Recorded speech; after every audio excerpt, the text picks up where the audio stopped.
The following is a production of Texas Lutheran University. For more information, please visit tlu.edu. Y'all ready to get started? Yes. Excellent. It's 5 after 2, and thank you very much for joining us on a Friday afternoon. I'm Dave Sather, and I am a proud Texas Lutheran graduate, and it's always a blast to be back on campus and share a little bit of time and see what's going on with the students. I graduated from here in 1989, and it is a ton of fun to see that so many of the things that made Texas Lutheran great when I was here are still great, and yet so many other things have progressed and really made TLU what I consider to be a phenomenal university in terms of competing with everybody across the landscape. So much so that I try to pick off as many of your students as I can, because our little firm continues to grow and hopefully it will continue to do so going forward. My firm is called Sather Financial Group. We're a fee-only financial planning and wealth management firm, and a lot of the concepts that we use in developing Bulldog Investment Company and the Bulldog Investment Challenge are things that we use every day in managing our $300 million portfolio.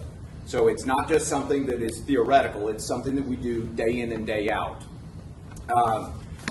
Another thing that I think is very important about this process, the last 10 years we could never pick up a newspaper without hearing about how bad the investment community is and the business world at large. I think there's probably a lot of people in the world that think that business departments generate nothing but future criminals. And I think that's very unfortunate, because one thing that continues to be reinforced in my mind is just how good people can be when they rise to the challenge. And I have seen that year in and year out with Texas Lutheran's ethics program and with the students that I continue to be involved with. So in developing this program, one of the things that I always hope to stress is, if you're willing to be disciplined, if you've got good logic, if you're willing to work hard, you should certainly understand that success in the business world and ethical behavior are not mutually exclusive. If anything, they go hand in hand. One of the things we always try and support and promote with our students is, if you're willing to put in the thought, the logic, the discipline, there's no reason to cheat. And every week when I come up here, it reinforces in my mind everything that is right with the world. So, our program has been up and running for 4 years now, and in that time we have developed a portfolio that is run by the students. They research companies using the strategies developed by Warren Buffett over the last 50 years.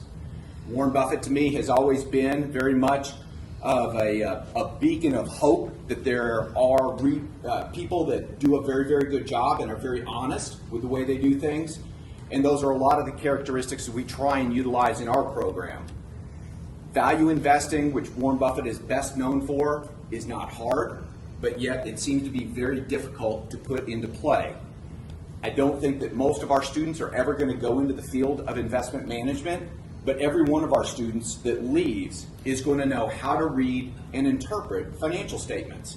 They'll be able to know the difference between a good company and a bad company, and they'll be able to sit there and say, this is where we stand with our impact of debt, and this is why it's good, bad, or somewhere in the middle.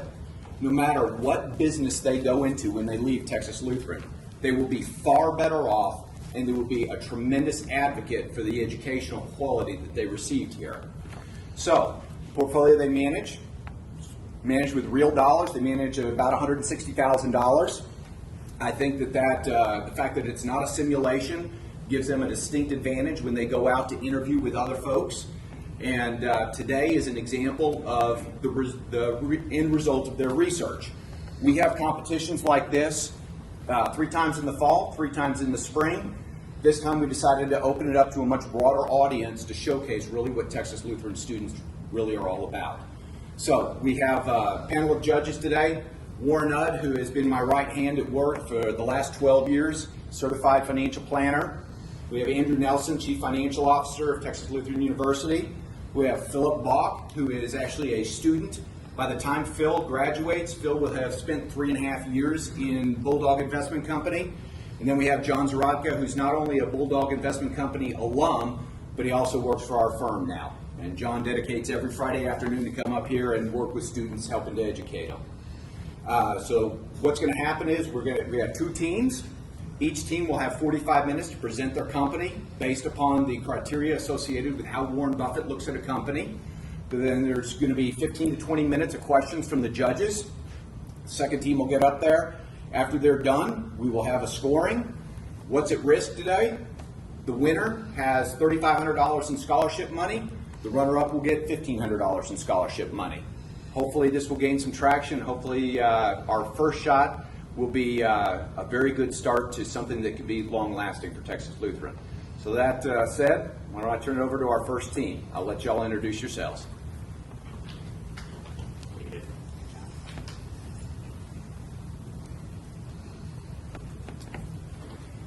Good afternoon, everybody. We are the Billy Bean Dream Team, and we are part of Bulldog Investment Company, of course, and we will be presenting to you today World Acceptance Corporation. Our teammate, the Billy Bean Dream Team, is inspired from the movie Moneyball, from the Oakland Athletics baseball manager, Billy Bean. And his general strategy is to find these undervalued players that everyone else discounts. And he gets them for a relatively cheap price, and he makes them very competitive. And as a result, he's very successful for it, and that is what we're trying to accomplish as well. My name is Nate Rashke, and I'm the CEO of the Billy Bean Dream Team.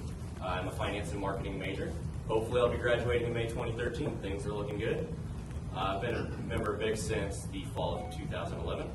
And I've also been the recipient of some other scholarships because of BIG. So it's been a great opportunity for me. And I'm from Cedar Park, Texas.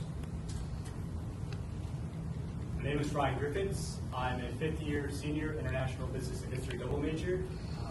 I studied abroad in China back in 2011. I pretty much took that opportunity to see if I really was interested in business. When I came in 2008, I was only a history major. I had absolutely no idea about numbers, about revenue and sales control and different things. I picked up business. Nate is my best friend. He pretty much showed me how business can pretty much prepare myself for whenever I graduate out of here. This history wasn't exactly the only thing I should be doing to have a successful career later on. But anyways, I've been a member of BIG since spring 2012, and I'm from Houston, Texas. All right, my name is Kevin Haugen. I am a master's. I'm pursuing a master's of accountancy and a bachelor's of finance. I graduate in May of 2013. I've been a member of BIG since spring of 2011, and I'm from Houston, Texas. Hi, I'm Emily Tenzing, and I am a finance major and economics minor. I will hopefully, like Nate, graduate in May of 2013, and I've been a member of BIG since the spring of 2012, just like Ryan. I will be studying abroad in Ecuador after this semester's over for a couple of weeks, and I'm from LaGrange. And I'm April Estes. I'm a business administration major. I'm specializing in finance and economics. I will graduate in December of 2013 as well. I've been a member of Bulldog Investment since last fall, so not as long as most of these people. I too will be studying in Ecuador with Emily. We're going to be expanding our knowledge about developing versus developed countries and how they differ economically. So it'll be very interesting. And I'm from Civil, Texas. My name is Eric Sturman. I'm a senior computer science major. I'm hopefully graduating in 2013. I'm very new to BIG. I just started this last fall, and I'm from Garden Ridge, Texas. All right, so we have chosen to present to you guys World Acceptance Corporation, and this company was founded in 1962 in Greenville, South Carolina. It is the leading small loan consumer finance business. It operates in 1,173 offices in 12 states in Mexico. And the reason they only operate in 12 states is because they operate in the states where it is beneficial. They have beneficial laws regarding interest rates. The last 10 years, they have grown revenue at 18%, earnings at 20%, and book value at 18%. In Bulldog Investment, we look at companies that are consistent and have a sustained competitive advantage, and we want to know that that company is going to continue to grow earnings in the future. So knowing that they've grown revenue and earnings at 18 and 20% in the last 10 years, we are fairly confident, or pretty confident, that they will continue to do that in the future. And it is also a very efficient company, and it's had consistent return on equity around 20%. All right, so this is a map of the states they operate in, and it's mainly the South and Midwest and then Mexico. So the services they offer small loans, tax preparation services, insurance, and what this insurance is if you can get insurance on the loan you take out, so the borrower gets an insurance policy, and if he loses his job, this will cover his default and it will pay off the loan. They also have Pair Data Systems, which is a financial processing software, and this handles all of their loans in the company, and they also sell that software to other companies in this industry. They also have the World Class Buying Club, which is when borrowers come in, they can join this club, and it's essentially a catalog where they can buy electronics and stuff, so they get a membership fee from that. And then the Automobile Club memberships is about the same thing. It's really a AAA, and it's the same thing. They get a membership fee, and it covers the borrower's towing or if their car breaks down. So the business, this company, they operate in small loan offices, approximately 1,500 square feet per office, with about 3.3 employees per office. And they operate in these small offices to keep expenses down. They also issue loans, these microloans, anywhere between $300 and $4,000, with a maturity of anywhere from 4 to 36 months. And typically, all of these loans are going to have higher interest rates than bank loans because it is a lender of last resort, and these people typically don't have credit. And then, so the loan default the last 10 years has ranged anywhere from 13.3% to 16.7%. Which is significantly lower than a publicly traded bank like a Bank of America or Wells Fargo, as we noticed. All right, so the business continued. This company, like we said, is a microloans company. So they have a stash of cash and they loan that out. Whenever they're running low on cash and they still have people coming in the doors and needing to borrow money, that's why they have this revolving credit line, and it's a maximum of a $483 million credit line, and it has a interest rate of 3% per annum plus whatever the LIBOR interest rate is, and that LIBOR with a minimum of a 4% interest rate combined with the 3 in the LIBOR. Currently they borrow at 4% because interest rates are so low, but we expect them to go up in the future and don't expect this to continue at 4%. And so what they do is when they borrow money at 4% and then loan it out at much higher interest rates, and then make money off of the gap, the interest rate gap. And these interest rates are regulated by state governments, so they vary from state to state, which is why they only operate in 12 states, and then also regulated by the Truth in Lending Act. So this is a breakdown of the outstanding loans right now and then the interest rates for each of those section of loans. So the first 90% are going to be loans, or 90% of their portfolio are loans with interest rates of between 24% and 100%. And then that remaining 9% is loans with interest rates of anywhere from 100 to 204%. All right, so this company is going to make all of their revenue from loans, and then also the service fees associated with all of these loans and refinancing fees. So what you're going to want to know is that the loans originated and outstanding have consistently increased over the years, and they have the past 11 years they have consistently increased, and it's a little bit cyclical because in the first and second quarter are the slower quarters of the year, and they utilize those employees during those quarters to prepare tax returns, and typically the fourth quarter is their busiest quarter. All right, so most of you guys probably already have an ethical view on the consumer loan business, and it's probably not a very good one. We view this as a service offered to a group of people who can't get loans from banks because either they don't trust banks or they don't have credit. We feel that this gives these people an opportunity to pay for these one-time payments. For example, if a low-income person has to move towns to find a new job, or has a new job in another town, typically he's not going to have enough money in the bank to put a security deposit down on an apartment, and he's probably not going to buy a house. So what this company does is they can go out and get a loan for, say $1,000 to get a security deposit on an apartment to get them on their feet in that apartment in the new town, so they can actually start working in that new town. And the higher interest rates are going to be justified by because of the higher default risk.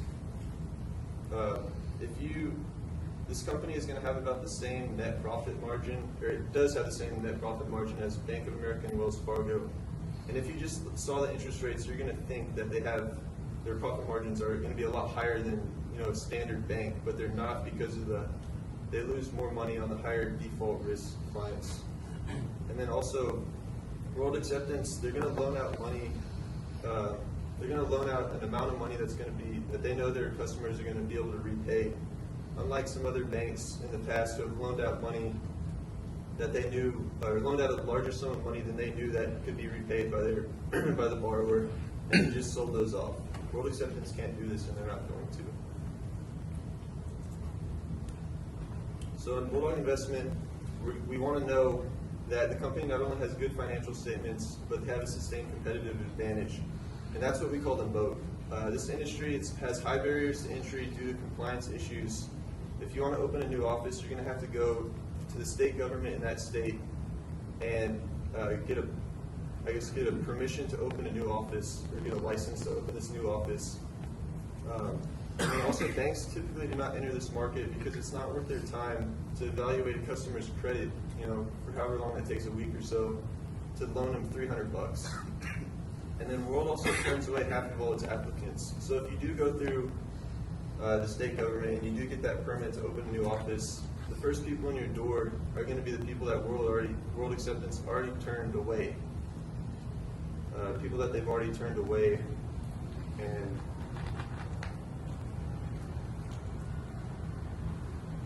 it's going to be people that they've already turned away that can't repay their loans. And then also this is a sticky business. The interest rates there's a cap on the interest rates. So each of these consumer loans, the different companies are going to charge at that cap or about that cap. So there's not price wars going on in this industry. It's all about customer service, and 85% of these customers are repeat customers. And then also World Acceptance provides tax return service, so they're going to know all the financial history about some of their borrowers. Being in the consumer loan industry, there's two main risks that World Acceptance is going to have to consider, and one of them is going to be recently enacted proposed or future legislation, both state and federal. And this is in regards to the interest rates that World Acceptance is charging on all of their loans. But we feel that this legislation is negligible because it has negative externalities, because it's going to affect other industries that include pawn shops, other credit card businesses, and rent-to-own businesses. So we don't feel that the legislation would get passed very easily. And then another thing, which Haugen already touched on, is ethics. The public perception isn't that great about things like this, about companies like World Acceptance, because they feel that we may be taking advantage of poor people. And Muhammad Yunus, I believe, is how you pronounce it. He is an economist, and he met at the United Nations amongst other financial officers. And he said that the microcredit companies should be looked at as companies that can help people get out of poverty, as opposed to companies that take advantage of poor people. And this is one of the factors we considered. The Dodd-Frank Act prohibits the Consumer Financial Protection Bureau from setting interest rates on consumer loans. However, efforts to create a federal usury cap applicable to all consumer credit transactions are substantially below rates, at which the companies could continue to operate profitably, are still ongoing. So basically, including all the risk to reward, we feel that the reward that we would gain from investing in World Acceptance is much greater than the risk we would take on, thinking about the ethics and the legislation. We're going to talk a little bit about the financials. Okay, World is right now at a current price of $74.47. This is currently at its high. The 52-week high is at $79.11, while the 52-week low is at $57.03. Okay, going with some quantitative analysis, we'll start off with the per share data, followed by some margins. Through the per share data, we've seen some consistent growth with sales per share. We've seen a 16.5% consistent growth. Currently, it's at 38.94. Cash flow per share is currently at a 14.8. This has been a 17% increase on the growth side between the past 10 years. Earnings per share has also had a 19% increase for the past 10 years, currently held at a 7.35. Capital spending per share is at a 4.3 right now. This is due to slightly increases in acquisitions. World does quite a few little acquisitions time to time. When I look at the long-term debt, I'll show you how it varies throughout time. Book value per share has been increasing by 19% for the past 10 years. Currently, is at 30.6.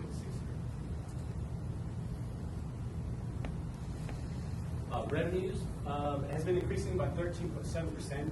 Currently, it's at $543 million. Gross margin has been expanding by 4.4%. Back in 2009, it took a slight bump. It declined by about 2%, but overall, for the past 10 years, it's been showing a 4.4% growth. Operating margin has also been expanding by 2.2% throughout the past 10 years. In 2007 and 2009, it took also a slight bump.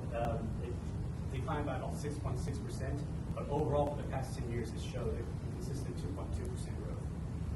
Net profit has increased by 17.6%, currently at $103 million, and the net profit margin has been expanding by 2% for the past 10 years. 06, 08 also showed a slight bump as well. Common shares outstanding, it's currently at a 12.93. The company has been buying back its shares. Long-term debt is at $387 million. The reason why I put yes and no is that long-term debt is absolutely all over the place. If you look at it, when I first looked at it, it was absolutely confusing. But if you look at what type of company it is, it gives out loans. It has a revolving capital line. Also does a lot of capital expenditures, requiring things. The number of stores currently is 1,173. This year, they're looking to build another 50 stores, offices, in this country, and in Mexico, another 15.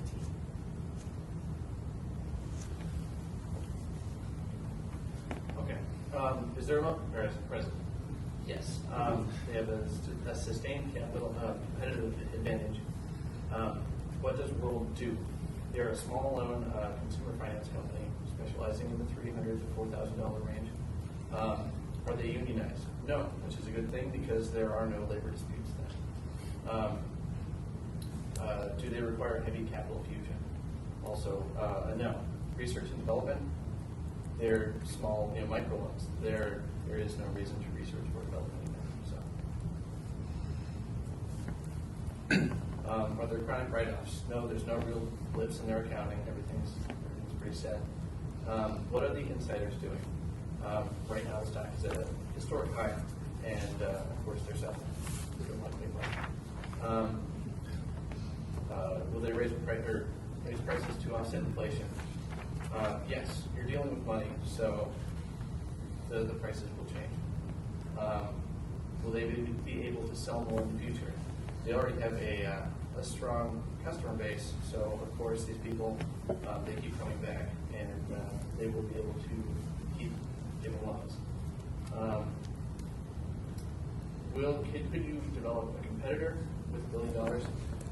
Yes and no, because with their market cap is so small that you could create a competitor, but the problem with that is they already have a good consumer base. So these people would keep coming back. And even if you were, like Mr. Hogan was talking about earlier, if you could create a competitor, the first 100 people you get in the door would be the people that World Acceptance already turned down. All right, so now we're on to some Buffettology. Buffettology is a funny word that stands for Warren Buffett, and these are some metrics and thresholds we look for when evaluating a company. So I'm going to go through and I'm going to look at some metrics, maybe explain them to you, and also tell you what thresholds we look for and how World Acceptance Corporation really exceeds in most of these metrics. So gross profit margin, calculated as gross profit divided by revenues. We look for something that is greater than 40%, and as you can see, World Acceptance is way above that with almost 78% of its operating margin. So yes, it passes that metric. On to the next one, net profit margin. Net earnings divided by revenue. We look for something between 10 and 20%. I mean, yes, you want companies' revenues to go, or net profits to go larger than that, but we look for something between 10 and 20% because that identifies a company to us that is sustainable and also mature. So the fact that it's trading, that it has a net profit of 18.64 at the top of our threshold, we're excited, and it does that consistently. So yes, that of course passes our threshold. The debt payoff. This ratio is long-term debt divided by net earnings. So we take a company's long-term debt and figure out with its current net earnings, how many years would it take for it to pay off its current debt? And we would like something that is under 5 years, meaning that if it has a certain amount of debt, that it can handle that in a crisis. And as you can see, long-term debt divided by net earnings is 2.77, which we're excited to see that. That means we can sleep well at night knowing that it'll be able to take care of that if something in the economy goes wrong. So yes, it passes that threshold. Capital expenditures, just capital expenditures divided by net profit. See how much they're spending on expansion, whether it be PPE or something else. We look for something below 25%, making sure they're not growing too quickly, not hurting themselves. A modest 6.8%. So yes, they pass our threshold of less than 25%. And this next ratio is adjusted debt to equity, looking at liabilities divided by equity plus treasury stock. Well, they don't have any treasury stock on the book, and we look for a threshold of below 0.8%. So yes, they pass 0.75. On to some more Buffettology metrics. Y'all are all familiar with return on equity. If not, we calculate it with net income divided by shareholders' equity. This is one of Warren Buffett's favorite metrics. We look for something that's above 15%. Well, World Acceptance Corporation is well above that, 24%, and rarely has it fallen below 20% in its historical data. So yes, it passes that threshold. We also look at return on capital, which return on capital adds long-term debt into that ROE ratio, essentially, just to see how much that affects that ratio. And as you can see, it drops it quite a bit because we do hold long-term debt on the books, and that's what we do. We have that is our business. But it doesn't pass the threshold, but it's right at that 14, 15. So we're not terribly concerned. You see what I'm saying? We're looking for something around this 15. We're just a little shy of that. But we're not concerned because this company has been around for 50 years and it can handle what it puts on the books. As for return on assets, this is an interesting one. It's net income divided by total assets. Well, World Acceptance Corporation comes out at 13.7%. A Bank of America or a Wells Fargo, if we just want to do for the sake of comparison, their ROA is around a 1. So for being in the financial credit services, this is an outstanding ratio that sets world above the rest. And as for earnings yield, earnings per share divided by price, it comes in around 11%. And if you just wanted to compare that to a U.S. Treasury bill of 2% a year, or 2%, this is looking relatively like a good investment. Just looking at some more Buffettology, some things that I noted.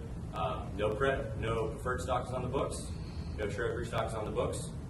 As Mr. Starman noticed, there's no R&D expenditures. They also don't have any dividends issued. There is a presence of intangibles or goodwill, but there's no chronic one-time write-offs or anything with funny accounting tricks. So, moving on. Some fairly recent metrics to us. We visited Arnold Vandenberg in Austin at his Century Management office.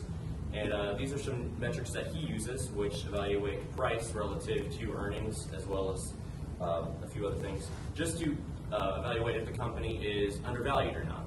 And this helps us accomplish that. So here's 7 of his metrics.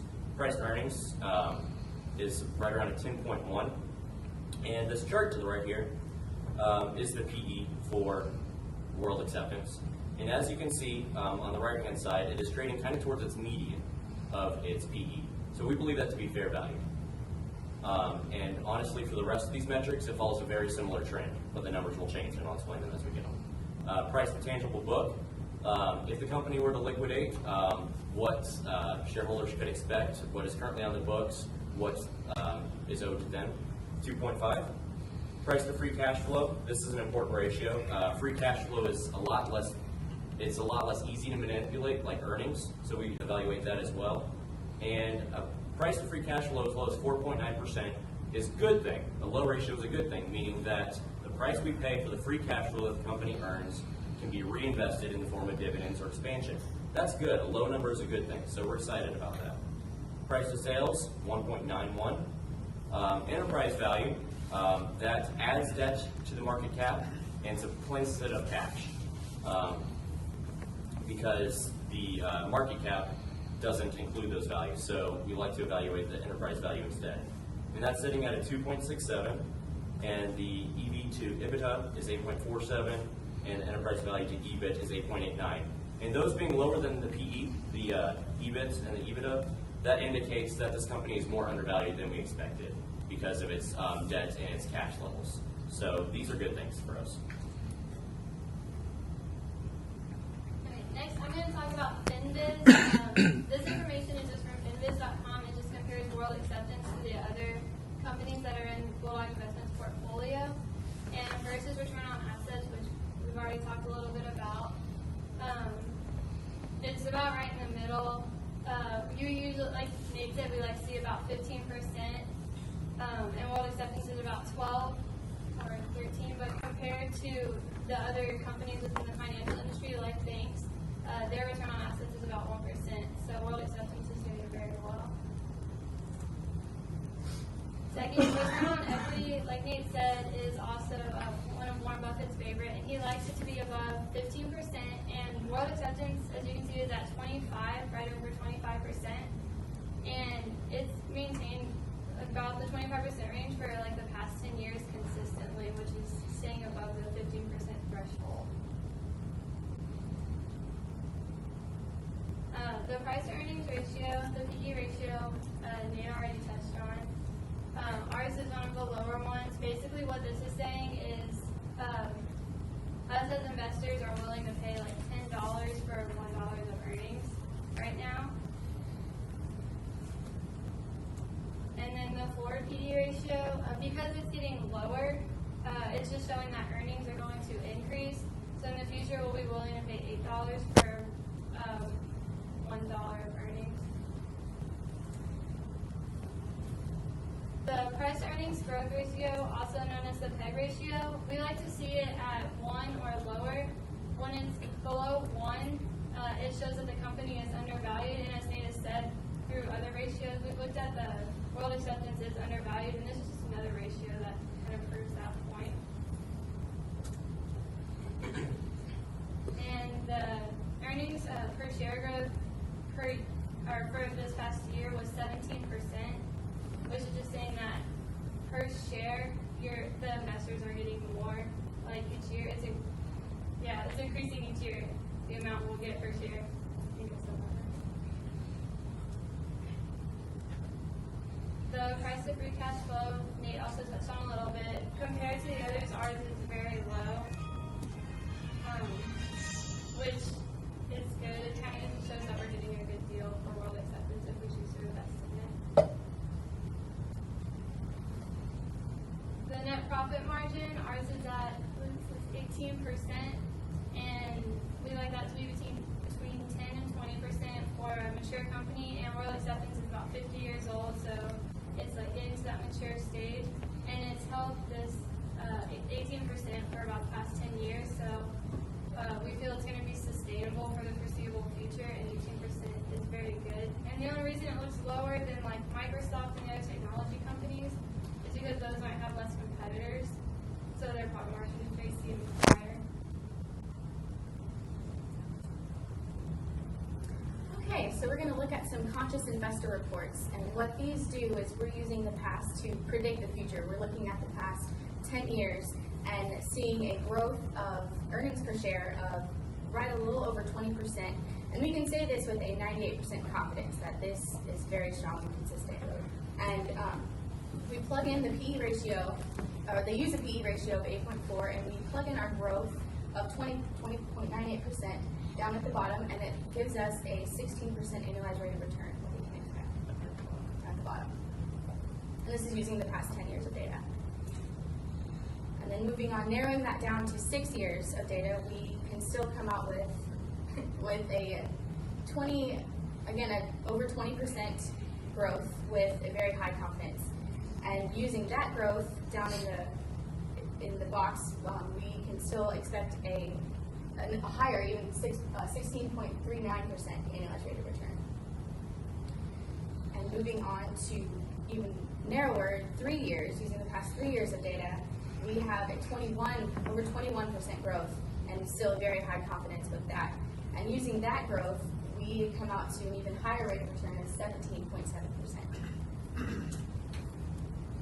And so now we're going to use the 6 years of data for safety, and with that growth, we reduce the growth about halfway, almost down to 12%, and that still gives us a little over 8% rate of return, trying to see how low we can get this down to zero out. And so that's what we try to do. We try to kill it to see how low we would have to take the PE growth and the PE ratio and the growth to see if there's any rate of return left. Just to see how pessimistic we can be in the economy, just creating our margin of safety. Exactly. And if we lower the PE ratio to 8 and cut growth to 10%, we still have a over 4% return. And to try to zero this out, we try to kill it again report. And we cut the PE ratio all the way down to 7, and then the growth to a third, almost a third of what it really is, and that's when we zero out to 4%.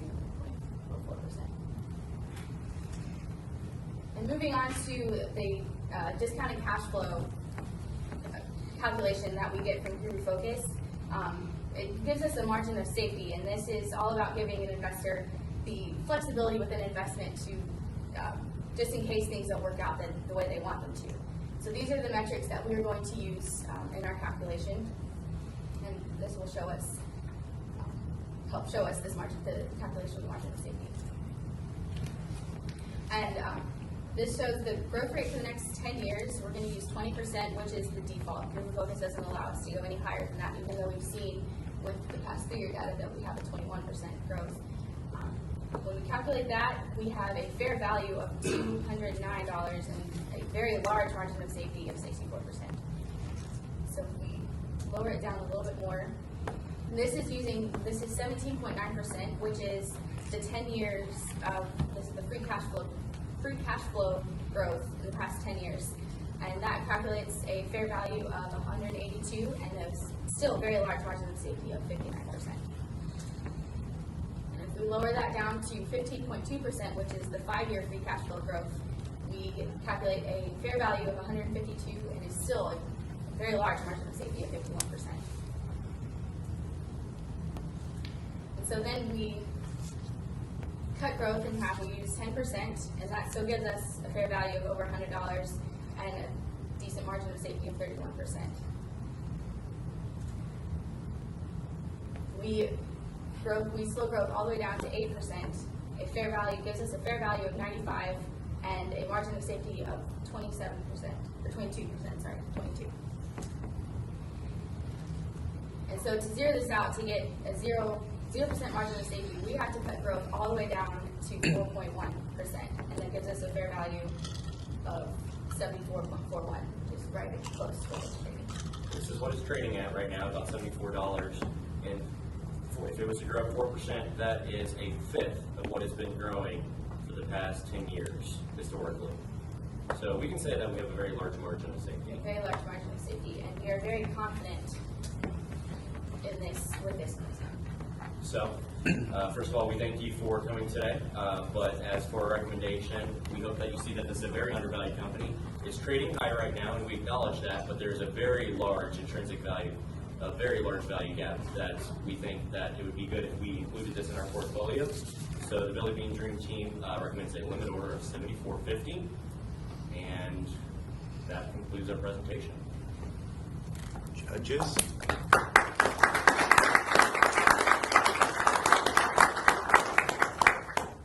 fire the first question. Mr. Zarodka?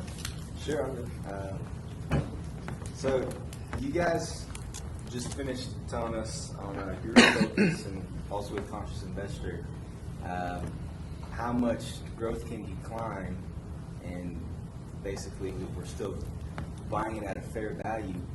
But with the economy the way it is, World Acceptance maybe has more customers than usual, with people with high unemployment, people not having jobs, and then also they're in an operating environment where interest rates are at historic lows. So, like you guys told us, they're borrowing at 4%, and they can lend back out at 20% or whatever, 26%, whatever it might be.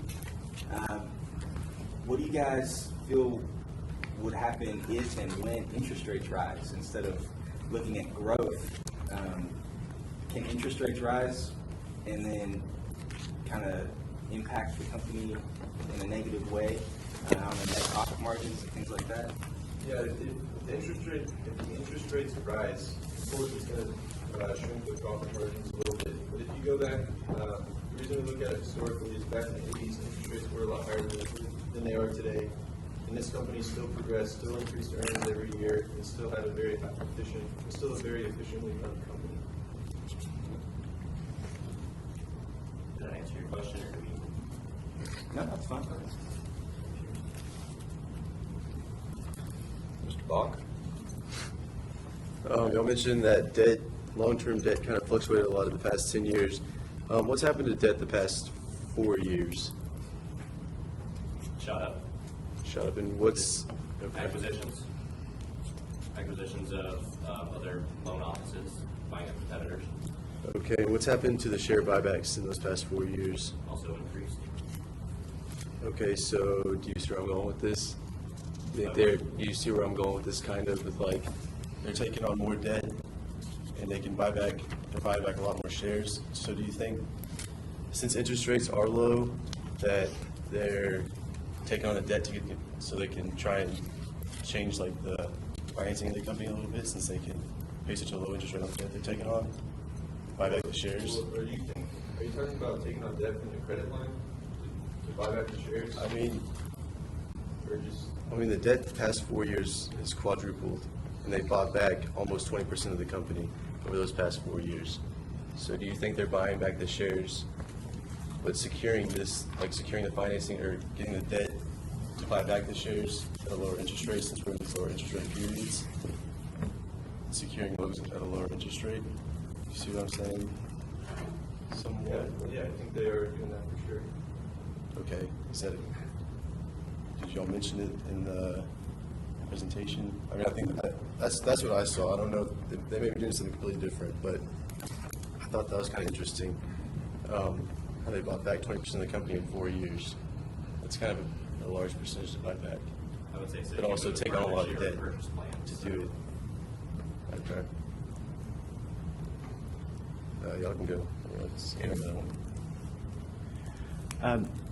Could you just reiterate on what you think the sustained advantages is? That mostly what you think the barriers to entry for new companies, or what do you think is the main driver in that going forward? In the barriers to entry. Well, so right now, if you want to open up an office, you have to go to the state government in that state and get, permission or a permit to open that new office. So we think there's sustained competitive advantages, a mixture of that. So if you actually go through and get the permit, and it's a mixture of that, and then also they turn away half of all their clients. So if you do go through that and you open a new office, you're going to be getting the people they've already turned away, because they have that loyal customer base who's going to keep coming back to World Acceptance. So World Acceptance operates in 12 states that they feel are beneficial, where they can continue to do business.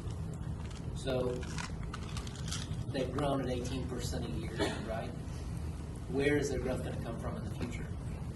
If they've already identified the best places to do business, Right, where is so the if you best look- opportunity? If you look at a breakdown of all the states they operate in, it was founded in South Carolina.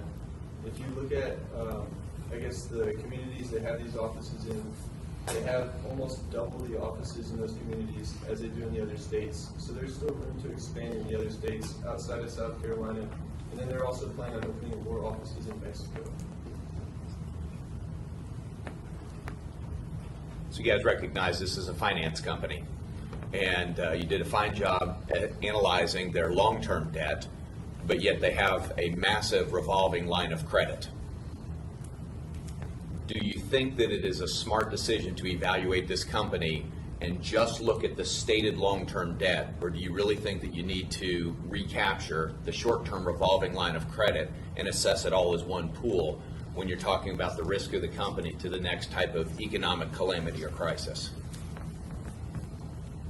Yes, so that revolving line of credit, right now they have about, I think half of it's being used, but they can't take on, there's a clause in there where they can't just go out and take out the $483 million and just fully max out the line of credit, because there's a clause in there where they can only take out a certain proportion of that to the loans outstanding, so they can actually get that money back and pay things.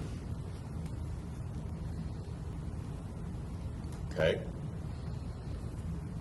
Do you guys think that it's appropriate to differentiate between short-term debt and long-term debt when evaluating the riskiness of this company? Yes. You think that's appropriate? I might argue that point. It's a debt machine. Right. We acknowledge that. Okay. You guys made sure to talk about return on capital. Do you think return on capital is different for a financial organization than it is for a manufacturing company or a soda manufacturer? Sure, because they're dealing with cash and they're dealing with loans, not manufacturing. Yeah, they're not. Mr. Haugen, you also talked about, I think you were the one that said that they are able to raise their prices to offset inflation, or one of y'all said that. My understanding is they're already charging the legal loan maximum in every state.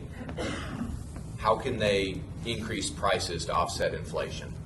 So the way they can combat that is they have the interest rates, and then they also have the service fees on the loan and the refinancing fees. So if they can't bump up the interest rates, they could bump up the fees associated with it and get a higher return on those fees. Okay. They have other lines of business that we feel they could bump up expenses in case of inflation. Okay. So with the stock trading at an all-time high, what has management done with cash flows? Have they been buying back more or less stock recently? More. Okay, so earlier on we talked about debt. They've increased debt recently, and then now they're buying back stock at all-time highs. You think that's a good use of shareholder money? I mean, shareholders aren't going to complain if it is increasing their equity in the company per share. So if you do a share buyback, you're going to want to make sure you buy back the shares when they're undervalued. So yeah, it would have been more beneficial to buy them back 2 years ago when there's even more undervalued, but the shares are still undervalued, so it still makes sense to buy back the company. At that rate, maybe not. If that's what you're getting at, yeah, that they did buy back a lot in this most recent fiscal year. But our position still stands. There's a huge value gap. It's a historic high, doesn't mean it's an all-time high. John? Sure. An article that I read the other day came out in the middle of 2012, and it talked about the Consumer Financial Protection Bureau, and basically, you guys kind of touched on them wanting to cap usury rates nationwide. But this article took kind of a different spin, and it was actually talking about insurance on credit protection insurance, which you guys said is one product that they offer. And the CFPB actually nailed Capital One and Discover because they were offering a similar product to their customers. hit them with a fine and made them pay back money to the clients or to the customers. I was just wondering if you guys were concerned about this. In the article, it mentioned that 30% of World Acceptance's profits come from the insurance that they get off these loans. And so I was just wondering if you guys had heard about it, if you were worried about it kind of traveling over to World Acceptance, or... I think we came across that article, so no, it's not something. Okay.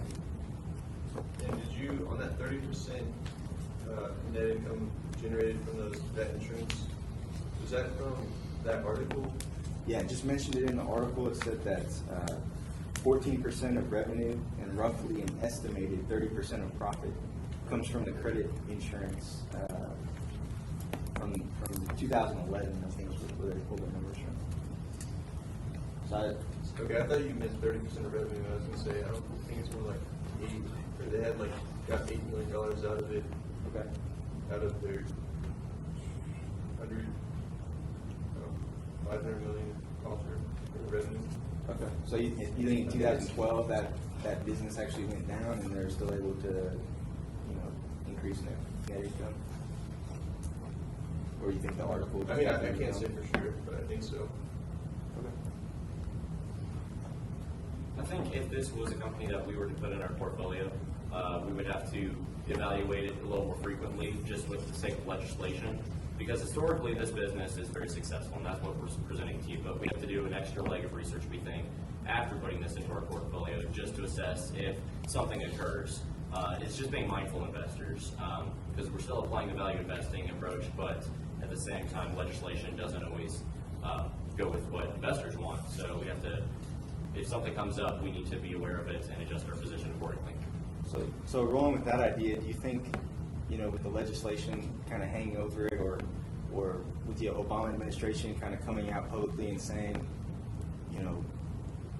we don't really like the quote-unquote predatory lending, do you think that's why the company is undervalued and why you might have opportunity in it? And then also, to expand on that, I noticed that 40 to 43% of the float, so the shares that are available for trade, is short on the company. And so what is an advantage or disadvantage for you guys in that aspect? Okay, so the first part of your question was just not the float, but what was the first part? Is the hanging legislation and the problems with the interest rates, is that why the company is undervalued in your opinion, and does that create an opportunity? One of the reasons the company's undervalued is because its market cap is so low that it's a little bit off the radar screen for many of the analysts out there. So that it instantly creates its value gap because it's a lot less heavily analyzed, like your big mega cap companies that are analyzed every day. Your Microsoft, articles written about them daily. Not that that's the only example, but this is under $1 billion in market cap. So it's instantly off the radar to begin with. So there's a discrepancy in the value to begin with, and that's why we're presenting it to you. As for the short, the 40% float short, I couldn't tell you off the top of my head what would be the advantage or disadvantage of that. Okay. Does anyone else want to chime in on it? All right, so the float short, that's people that are 40% of the shares outstanding, people are betting that, so people, when you short a stock, you're betting that it's going to go down. So if you have a pretty high percentage of the float being shorted, I guess you have a pretty big group of people that are collectively saying they think the stock price is going to go down. I guess we don't feel that it's correct. We don't think the stock price is just going to go down. So if you're confident in that and the stock goes up, what happens to the short sellers? If they're hammered and lose a lot of money. So do they eventually have to buy back the stock because they've sold it short, so they have to buy it back? So it becomes we saw it on Boston. Just pop up out of nowhere. Right. Okay. So what's to stop employees of World Acceptance staging a coup and walking out the door and setting up shop across the street? I think that kind of goes back to the customer loyalty to World Acceptance, and those employees leaving there are going to have to go through the state government and get permission to open a new office. Not to mention all the compliance issues they have to go through just to set up an office, much less get those customers.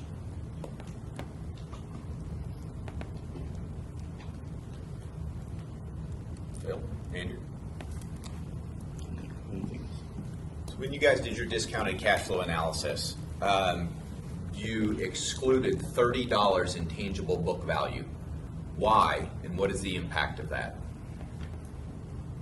Exclude $30 of book value. Tangible book value. From The value of your discounted cash flow analysis. in Guru, correct? Is that what Yep. you're referring to?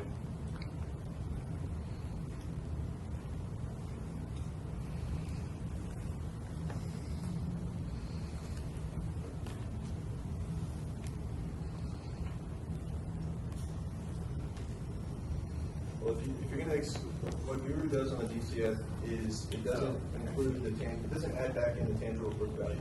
So that tangible book value, that's the, I guess the physical assets, the cash, the buildings that they have. Where if they liquidated the company, that's what you'd hope to get per share. So that $30, if you add that back in, that's going to make the margin of safety even bigger.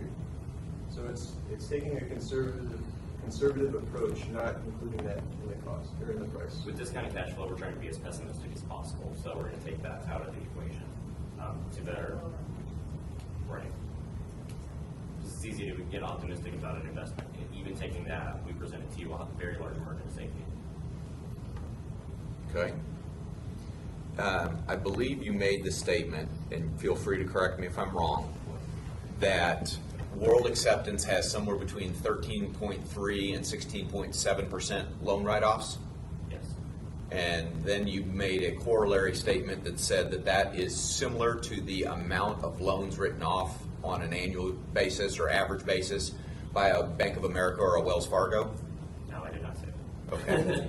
I Good. said- We compared their profit margins. We compared their margins. Okay. The margins are the same, and that was to identify the ethics of the company. If our margins were way higher, then that might identify that we're attempting a price gouging effort, and that's what we're trying to say that we're avoiding. What we were comparing was the write-offs and how we're at a 13 to 16 annual rating, while a Bank of America, Wells Fargo are in the 20 to 30, 20 to 25 rating of write-offs annually. That Wells Fargo and Bank of America write off 20 to 30% of their loans a year? It's a metric we found, yes. That might have been true in 2009. Okay. On average, they probably have about a 1.5% to 2% allowance for loan loss. Double check the numbers for you. We have a banker here if you want to ask him. So why does World Acceptance use derivatives? Why do they feel the need to do that?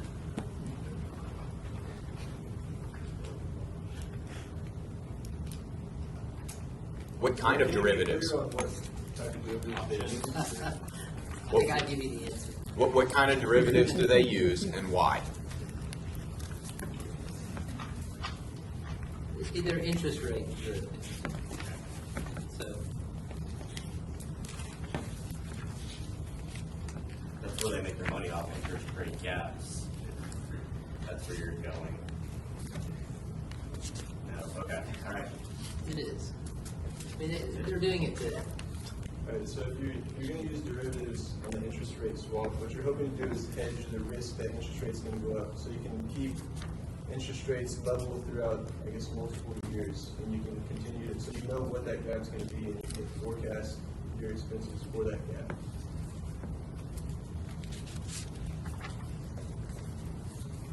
Why do you think if this company is so successful that their retained earnings have dropped and yet they haven't paid out a dividend? Where's the money going? Are they stealing it? Probably going into share buybacks. Share buybacks and expansion of the company. Okay. What percentage of the company is owned by insiders? 20%. Okay. What does that mean? That they've got stake in the company.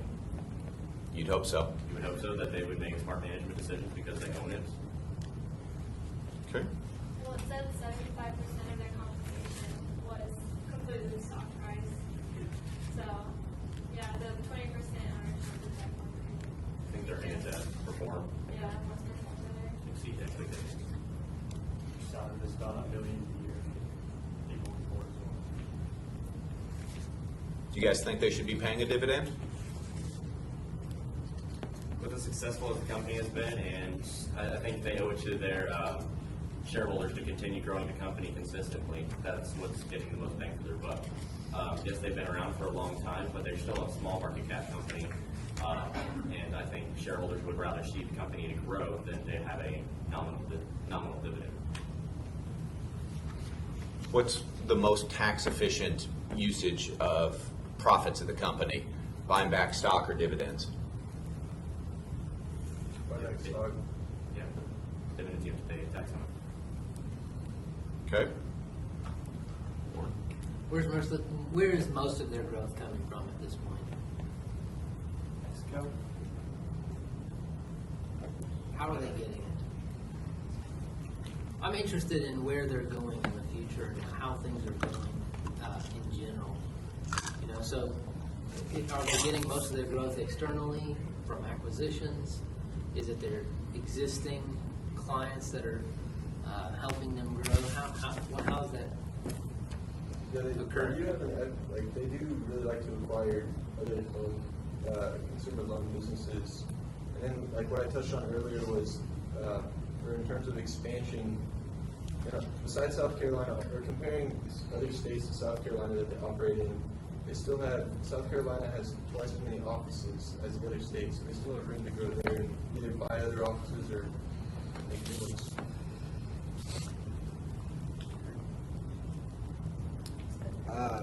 You guys keep mentioning that they're buying back stock. I know it came up a couple of times in the presentation that there's no treasury stock on the balance sheet.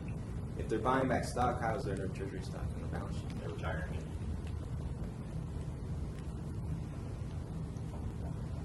How about one last question?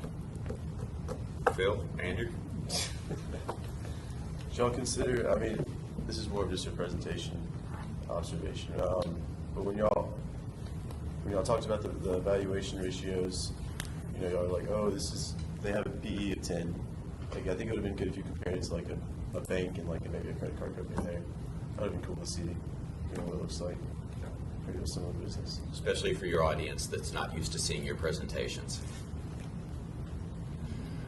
All right, why don't we give them a round?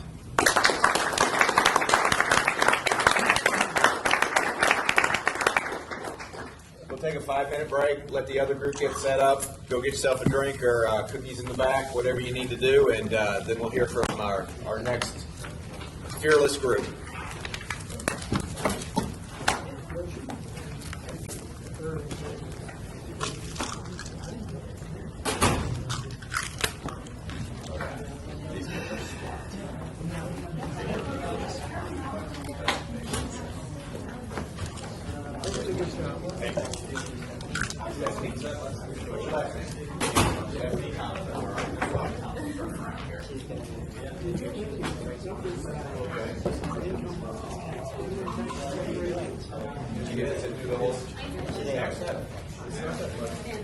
Where you should. I mean, understand some of these folks have been at it for years, 4 years.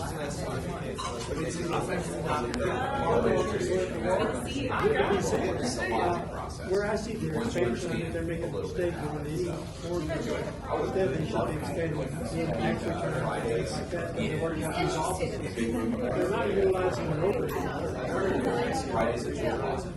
Let me tell you something. I come from that would be my number one concern. Don't expand out.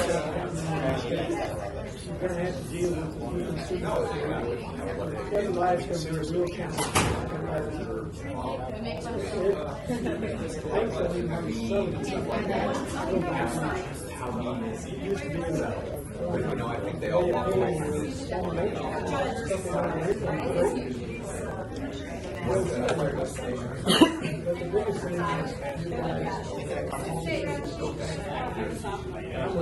know, believe it or not, like Phil, I think Phil started as a freshman.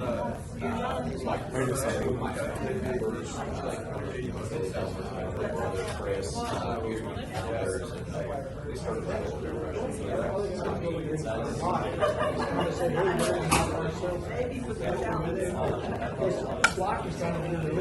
And we talk about a lot of other stuff too. Compared to tax codes and say, Yeah.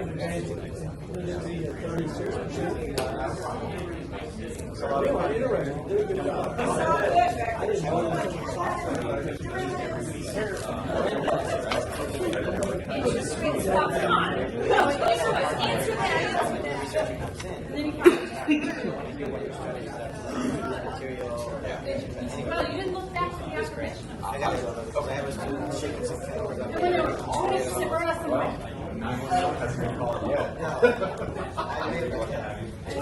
Write-offs as your big shut down and how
Yes, 3 minutes. If you guys are ready to roll. Are you missing one person? Oh, Maurice.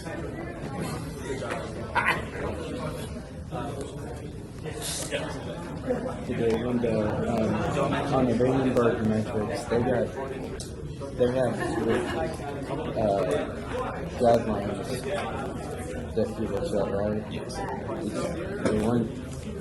The one thing about that slide is that they don't know if I'm not gonna. That will be discussed. Yeah. Because I agree with you completely. And what I was hoping they would discuss is the fact that he alluded to it on the PE ratio, saying, okay, well, here's the PE ratio, you don't pretty much know what range, but he should have done that with all of them. And these are the exact ratios that we use right here, and these are the average ratios that you use. But I agree with you 100%. Just sit there and throw one from there. You live there. Audience can have any context. So, yeah, there are definitely a couple presentation points that I would have But you know what? I never once worked with them on developing this presentation, so this is 100% student done. And normally, whenever they do academic day, they'll say something clarified. So, in fact, there's some rough points that surprised me. But still, I think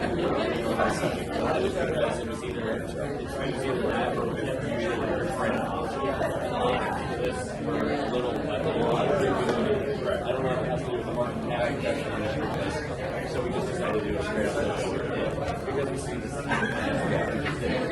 We didn't work with it. Good job. Thanks very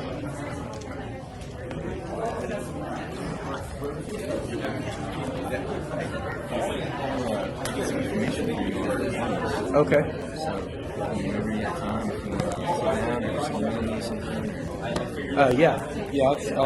I'll send you an email with it's kind of the basics about the dues and all that stuff. Sounds good. Okay, great, thank you. Cody, make an announcement that you will start speaking in 1 minute.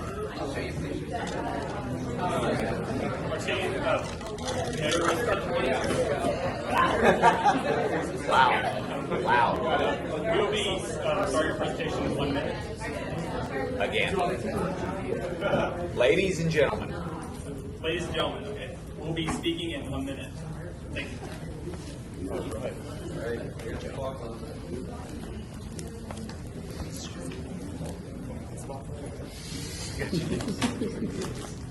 That, you mean that's not in your presentation?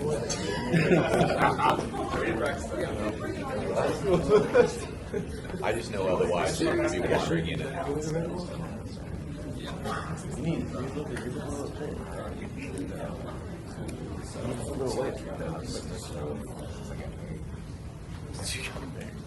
I know. Very lucky it's you. Big bacon. You ain't eating turkey bacon anymore. You little pork bacon. Whenever you guys are ready. All right, thank you all for coming. We are the Mighty Value Pandas, or MVPs, and we are going to be presenting Dollar Tree. But before we get started, we would like to go ahead and introduce ourselves. My name is Lucas Knights. I'm a marketing and finance major. I'm from Fredericksburg, Texas. I've been involved with Bulldog Investment Company for 2 years now, and I will be graduating in May. I'm Cody Boyle. I am a senior accounting major from Florida, Texas, graduating this May. I've been in Bulldog Investment Company for 2 years. I'm Harry Stevenson. I'm a math major at Econ Minor. This is my second semester at Bulldog, and I expect to graduate in December 2014. I'm Mark Munoz. I'm from San Antonio, Texas. I'm majoring in finance and economics. I've been in Bulldogs for 2 semesters now, and I expect to graduate December of 2014. Well, my name is Urban Ribari. I'm from Kosovo. I've been involved with Bulldog Investment for 2 years. I'm majoring in finance, and I expect to graduate in 2013. May. Dollar Tree is a very efficient company, and they also are the nation's leading operator in discount variety stores operating on a single price model, and that price is $1. When you go into a Dollar Tree, literally everything in the store is $1. And as you can see here, it has been trading in the NASDAQ for 18 years now. The ticker is DLTR. CEO is Bob Sasser. And one of the things that Bob Sasser says in his most recent letter to the shareholders is that he attributes Dollar Tree's success to their continued focus on the customer. And Dollar Tree is currently operating 4,630 total stores. That's one of the ways that Dollar Tree grows, is opening up new stores. And Dollar Tree currently employs 70,000 employees. 80% of those are part-time, which is a way of being very efficient in their costs, as they don't have to pay these part-time employees the same benefits as the full-time employees. Okay, so here we have Dollar Tree's history. In 1953, K&K Toys was opened by K.R. Perry, who understood that American shoppers were looking for a bargain. In 1986, the focus on the single price model of $1 began. And in 1993, the company changed their name to Dollar Tree. In 1997, they opened their first distribution center in Virginia. In 2004, the opening of a store in North Dakota marked the operation of Dollar Tree in all 48 contiguous states. In 2006, they acquired Dills, which is actually the only multi-price point store, and they opened their 3,000th store. In 2008, they reached the Fortune 500, and in 2009, they were actually the #1 performing stock in the entire group. That year, the Fortune 500 sank 41%, but Dollar Tree had amazing returns of 61%. In 2010, they expanded into Canada by buying out the Dollar Giant stores and opened their 4,000th store. So here we have Dollar Tree's mission, which is to be consistent and predictable with measured and profitable growth. This really buys into why we chose the company, because of such consistency, predictability, and profitability. Here are the corporate values, the pillars of which Dollar Tree was founded on: attitude, judgment, and commitment. And here we actually have a picture of a Dollar Tree store. As you see, the store is very open, clean, and well lit. The layout and the way they do their displays encourages impulse buys. So people come in to buy consumables and things they need, and they end up leaving buying all these other things, which is where we make our higher profit margins. Not on the consumables, but the impulse buys, where we make our money. So, as Ernie was saying, let's see if we can understand Dollar Tree, and it's pretty easy to understand. They have a single price point model and a discount retail store. The majority of the products fall into 3 categories. We have consumables, which account for 51% of total revenue. We have a variety, which is just anything else, like mainly toys, that makes up the bulk of that total revenue. And we have seasonal, Christmas, Thanksgiving, that you can buy a trail right around 5%. So another thing we have to do, we all know what Dollar Tree is. Most of us have been there. We can understand it. Is it going to be predictable? Can we see it being sustained going forward? Recently, the CEO has said that he can see upwards of 8,000 stores in the United States and Canada, with 7,000 being in the United States and 1,000 being in Canada. And currently, they only have 129 stores in Canada, so there's a huge potential market up north. And then right after, we have listed the price earnings growth, the PEG ratio, 0.98. And this is going to be the first indicator of what a good value Dollar Tree truly is. The price earnings growth suggests that its price is actually going to grow, or currently trading at lower than what the revenues are going to grow at. Anytime you see that, it's very exciting. Anytime you see that, if this were to be sustained, which we do not predict it will, earnings would potentially pass growth, or earnings could actually grow faster than the price would, so it'd be a great value. Next, how are they going to be sustained? How are they going to move forward long term? They have a new focus on the online industry. They have Dollar Direct, and they've made a user-friendly website for the mobile app, for your mobile phone, so you can actually visit Dollar Tree online. Obviously, it's great. About 2,500 stores recently have coolers and freezers, and they're beginning to move them into more. They're trying to grow them in about 300 stores in the coming quarter. And as I already mentioned, the consumables are what get people into the door. The idea that you can buy these food and these household products for just $1 is amazing, and then you see, oh, well, I'm already here, let's get some other stuff. So not only do consumables make up over 50% of their total revenue, but when we see an increase in consumables, we see an increase across the board of absolute revenue. So we're very excited that they're starting to put coolers into more stores. Next, when we talk about sustainability, the market fluctuates, everything, it's not a perfect world, so we're going to have to see how can we survive. And as Ernie mentioned, in 2008, 2009, we were the top performing stock in the Fortune 500. To kind of foster that, about 3,000 of our stores, about 4,000 of our stores, currently accept food stamps, and they're going to continue to grow that number. It just represents a real niche, a real market for people that have an inability to pay. If you have a certain amount of allocated food stamps, where can you get the most bang for your buck? Dollar Tree. Another risk might be the inability to grow, but as I said, the CEO predicted upwards of 8,000 stores, so we're not really worried about that. Anytime that you get your supplies, which 40% of Dollar Tree supplies come from overseas, you kind of have an inherent risk of foreign policy. However, they hedge against that with not one provider provides more than 10% of any of their goods. Increased competition, we're going to get into the efficiency, we're going to get into the distribution centers, the location, the natural monopolies that have formed along the West Coast. Basically, it's going to be very, very difficult to compete directly against Dollar Tree with a single price model. The biggest risk we face is inflation. I've been thinking, how are they ever going to be able to adapt and change? Our answer for that is two parts. I'm going to cover the economic side, and then Lucas is going to talk about the business model's adaptability.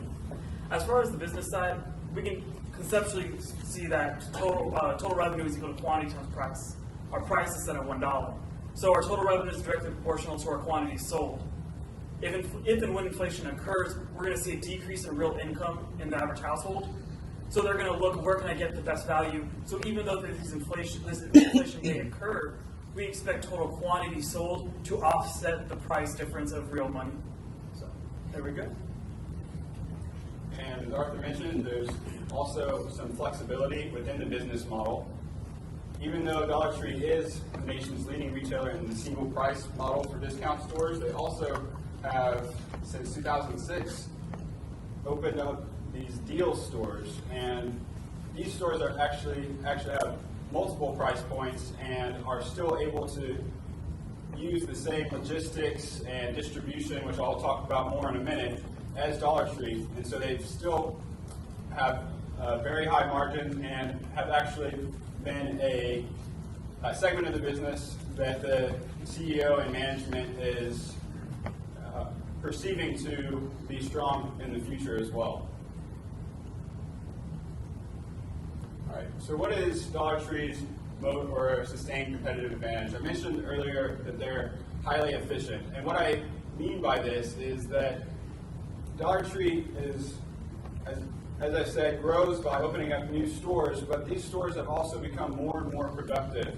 Usually in a business model, we expect these margins to receive more and more pressure as more stores are opened and their distribution is stretched. However, Dollar Tree has actually been able to increase the profitability of their stores, and especially within their new stores. And as far as the product mix, which we have talked about a little bit, that also Dollar Tree is able to run their stores with a lower percentage of those consumables than their competitors. And there's a lot of different basic or a lot of different variety items that Dollar Tree is able to sell at a high margin. And I'm going to talk a little bit more about logistics in the next slide. But bottom line, there's this high perception of value associated with Dollar Tree. They are able to give customers, once you go to a Dollar Tree, maybe you only have $5 to spend, but you walk out with more product than you would walk out of any other store with. And I mean, think about today's world. What can you really get for $1? Not very much. So,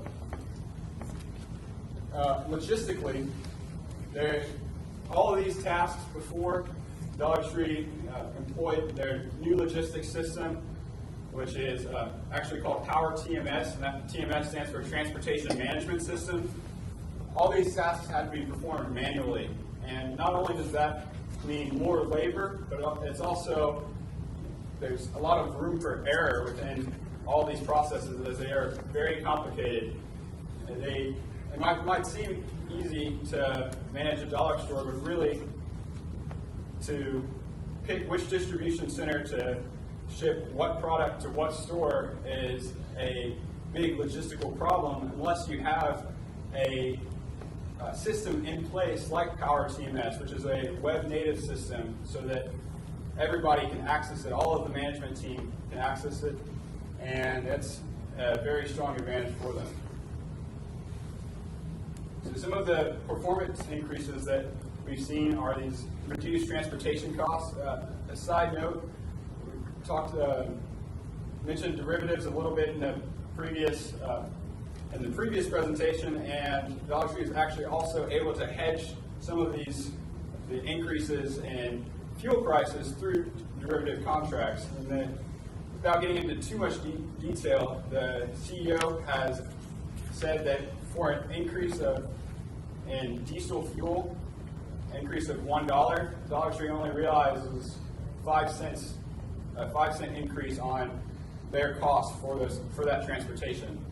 Reduced turnaround times, that would be how long does it take a truck that leaves the distribution center with a certain store's products to turn around and get back to that that same distribution store after having dropped off all the products that store ordered. And as I mentioned before, less time wasted on back and forth communication and less possibility for miscommunication. As far as the technology in the individual stores, Dollar Tree invested in a new point of sale system, also in the same year, 2011, as when they updated their distribution logistics. And you can see here that over half of the items in the store are replenished automatically, meaning that whenever a customer goes to the counter, employees don't actually have to go, or whenever a customer goes to the counter and buys a product, employees don't actually have to go back and count a lot of the inventory, especially when it comes to basic everyday items. All of this is has been kept track of. And this is very important for just the efficiency of Dollar Store. And as for the other items, management actually has some freedom in choosing what items to sell in those stores based on the performance of those items and the cost of how much it would take, or how much money they'd have to spend in order to offer that particular item. All this, or at least as far as the retail technology goes, this has been implemented in the Canadian stores as well in 2012, and that's very important to know, because yeah, they're expanding in Canada, but can they do it with the same efficiency? And I believe that they can. Now this map is a map of the distribution centers that Dollar Tree owns, and if you'll pay attention to the West Coast, you see those 3 distribution centers, and that's going to really play into their competitive advantage, and we'll continue to make the point of how they have that strength in the West Coast in further slides and further analysis. And the red lines on the coasts indicate where Dollar Tree is shipping product in, and about 40% of their products offered are imported. And as far as the distribution centers go, this is actually a picture of inside of Savannah, Georgia's distribution center. They have strong advantages in technology within their distribution centers as well. They use radio frequencies to track where their products are, so they don't have to go through and open up all the boxes and see what product is in what box. They know where it is, and also they have an automatic sorting system and these conveyor belts, which translate to lower costs for employees, and as we keep mentioning the efficiency of Dollar Tree. In order to observe or analyze companies' financial ratios, we have created a master spreadsheet that shows the historical trend of such important ratios. In order to create a master spreadsheet, we have used data from the value line, group focus, and company 10K. First of all, I wanted to mention the pillars that we use to value companies. These pillars are consistency, predictability, and efficiency. So I wanted to link these pillars with these ratios. As you can see here, sales per share has been consistent over the past 10 years period. This means that the revenues earned per share have increased more than 4.6 times over this period. Whereas cash flow per share, which measures companies' financial strength, has increased more than 4 times over the past 10 years period, which shows that the company has improved its financial strength every year. In addition, we know that earnings per share is a measure of the company's profitability, or is an indicator. Again, we can see that earnings per share have increased a lot over the past 10 years period, more than 4 times. Common shares outstanding are the numbers of common shares that a company has issued. In this graph, we can see that the common shares outstanding are decreasing because the company is buying back shares. as we know, everybody wants to have a bigger piece of the pie. Only the people who are in diet, maybe not. But if we are in business, everything bigger is better. So, for example, if we take an example, even if earnings would remain the same or flat over the past 10 years period, again, investors would receive 32% on their shares of stock. Here, we can see consistent growth of sales. This means that sales has increased every year, which is a tremendous growth. Net profit has more than tripled over the past 10 years period. And as we know, net profit is a dollar value remained after all the expenses, operating expenses, taxes have been deducted from the real, from the sales or from the total revenues. So as we can see, net profit has more than tripled. So over here we can see a table which shows the current price of Dollar Tree, which is 41.06, and it's near its 52-week low. P ratio is 16.6, which is one of the lowest P ratios that Dollar Tree has traded at. Return on total capital is 23.8 and is expected to increase in the future. As you know, return on total capital is the return on investment from contributed capital. ROE is 36.3, which is way high compared to the Buffett's criteria of 15%. Again, this is very good indication. Net profit is 35.9, which has remained over that stage of over the past 10 years period. Operating margin is 14.3, which has remained from 11 to 15 range over the past 10 years period. And as we know, operating margin measures the price efficiency of a company. And again, net profit margin is 7.4, which is the highest net profit margin that Dollar Tree has traded at over the 10-year period. According to this table, I have compared the annual growth rate analysis for the future for Dollar Tree and its main competitors. So as we can see, Dollar Tree is expected to increase its sales 13.5%, which means that it's leading the industry. Again, in cash flows, Dollar Tree is expected to increase its cash flows for 17%, which again, Dollar Tree is leading the industry compared to other companies. In earnings, Dollar General is expected to have higher earnings for the future, but again, Dollar Tree is near Dollar General. Also, for book value, Dollar Tree is ahead of the industry. They're expecting to increase their book value for 18%. And according to Value Line, the scores are A++, which indicates tremendous growth. The price stability is 80, and earnings predictability is 95. Okay, as we've mentioned earlier, as value investors, we follow the Warren Buffett school of thought. And what Warren Buffett likes to do is take a look at various metrics from the company's financial statements in order to see what the company's a good investment to make. And here what I've done on this spreadsheet is I've compared Dollar Tree to several of its competitors, as well as to the thresholds that Warren Buffett looks at when looking at the company as an investment potential.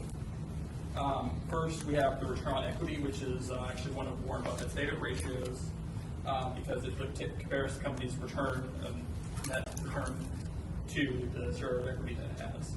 And return equity is 36.32%, which is not only well above Buffett's threshold of 15%, but it is better than all of its competitors as well.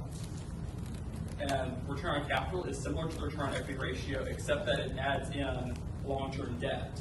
And long-term debt is not just the long-term debt line item on the balance sheet. It also includes obligations that are not on the balance sheet, which includes like uncapitalized leases, and some companies would have a defined benefit pension plan. Dollar Tree does not, but some companies would, and that would be added into the long-term debt calculation.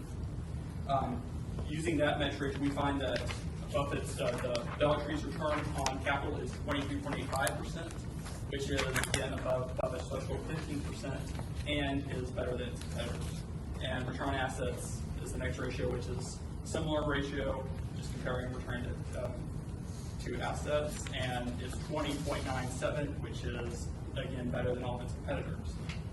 Another debt-related ratio is long-term debt divided by net income, and Warren Buffett likes companies that can pay off all of its long-term debt, including those on non-balance sheet debts I mentioned earlier, with solely net income. And Buffett looks for a company that can pay off its long-term debt with less than 5 years of net income. And Dollar Tree is well below that. It can pay off all of its long-term debt with just about a year and a half of net income. As far as profit margins, you can see that Dollar Tree is better than all of its competitors in that area. Well, although it's still slightly below Buffett's thresholds for net and gross profit margin, that's to be expected considering this is a discount retail company and the industry as a whole is also below these profitability thresholds. But no company's perfect, and it's still very good relative to the rest of the industry.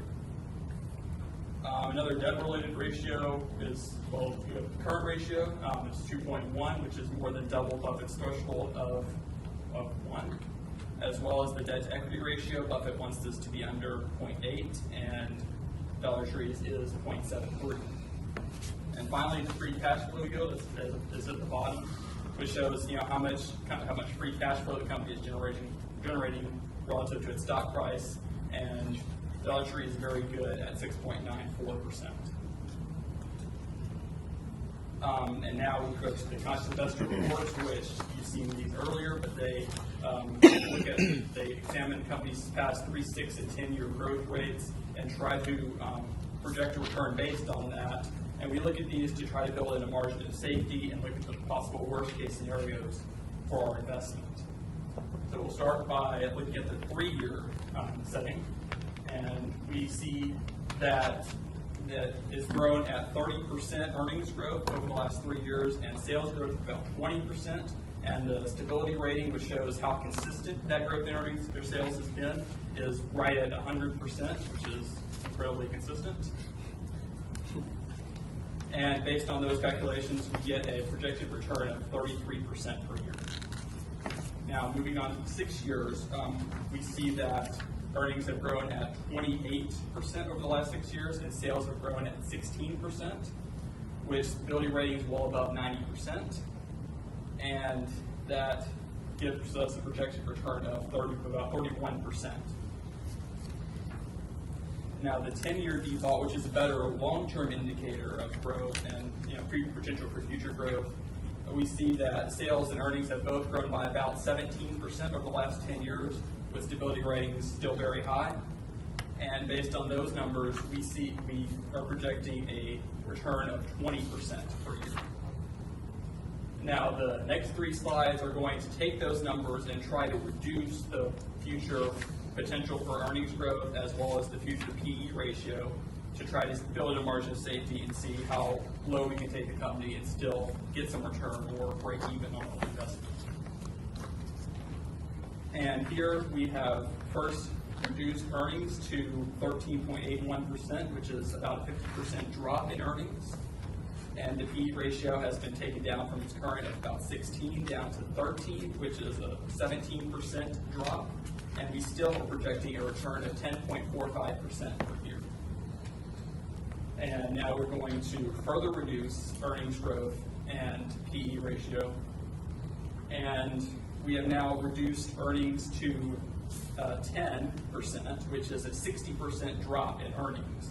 And the PE ratio has been dropped to 11, which is a 31% drop in PE ratio. And that still shows a positive return of about 3% per year.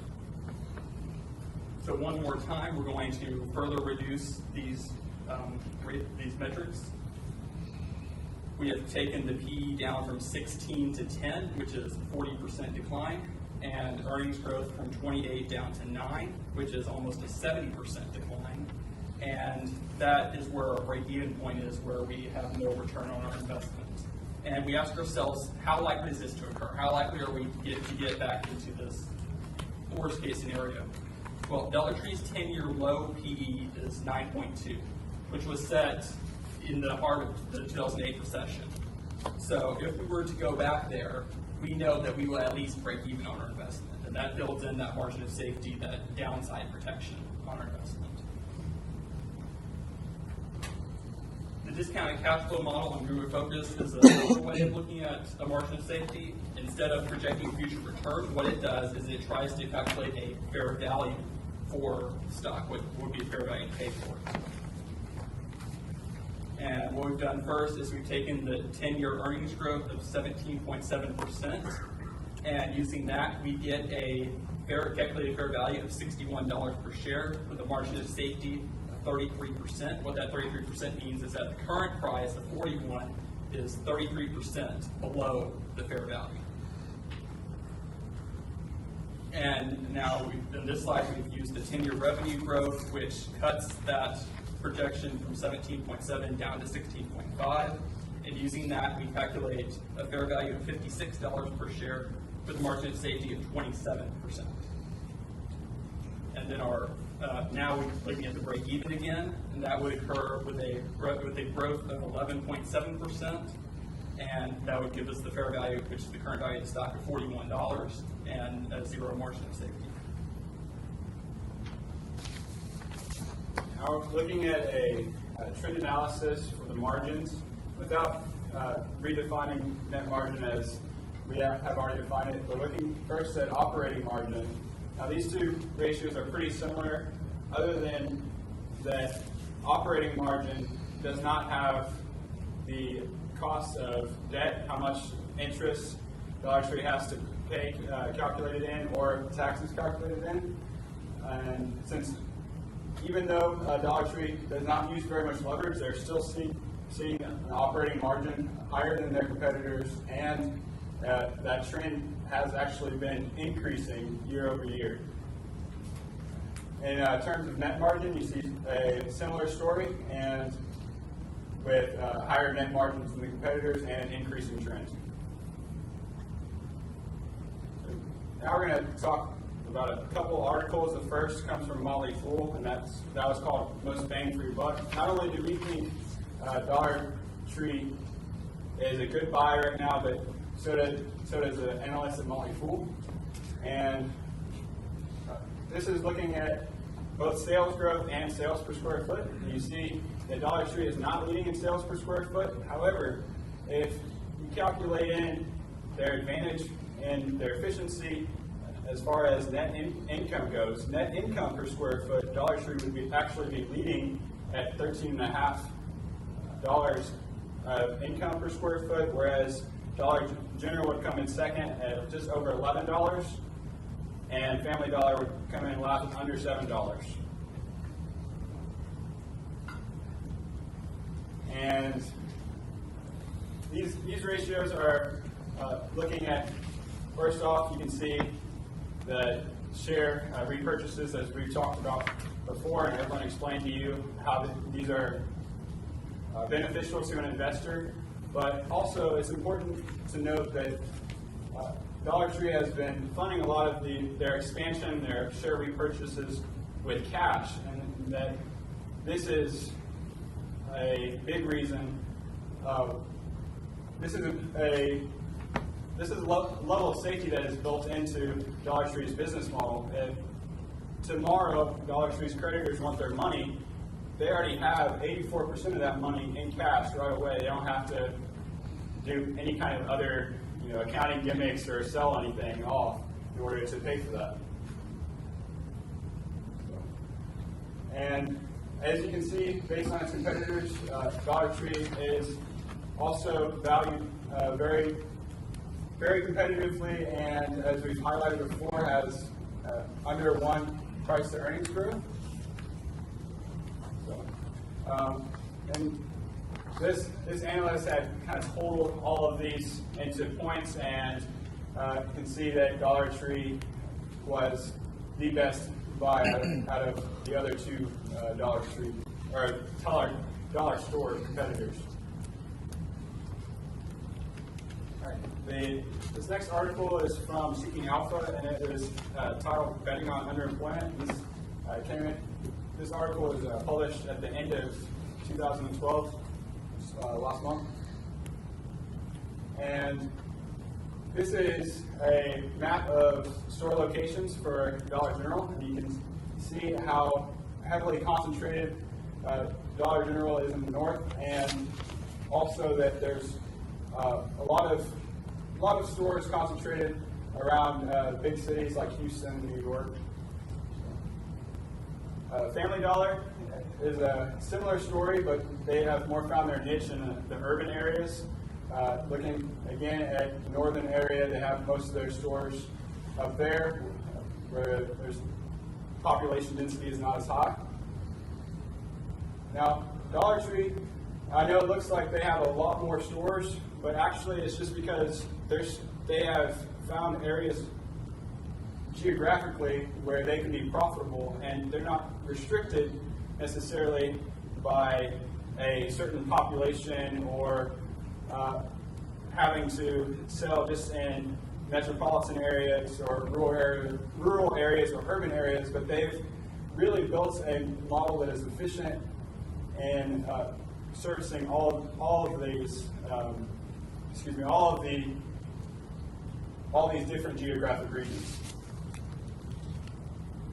Now, as I said earlier, this article is pertaining to underemployment, and for those of you that aren't familiar with the term, underemployment aren't people that don't have jobs necessarily, but people that are more qualified to work in a better area. Maybe a good example of this would be if Dave could no longer invest your money and had to work at Best Buy.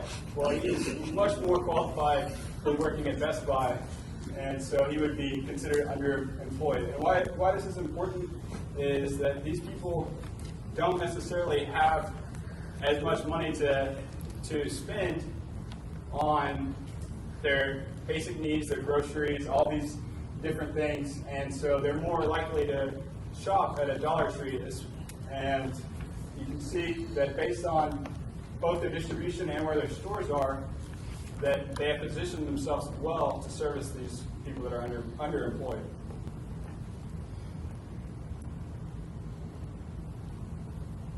Like the other group had mentioned, we took a trip recently to Arnold Vandenberg, his wealth management, Century Wealth, managed about $2 billion in assets, and they went through a few metrics, and this is just kind of underlying how good of a value Dollar Tree really appears to be right now.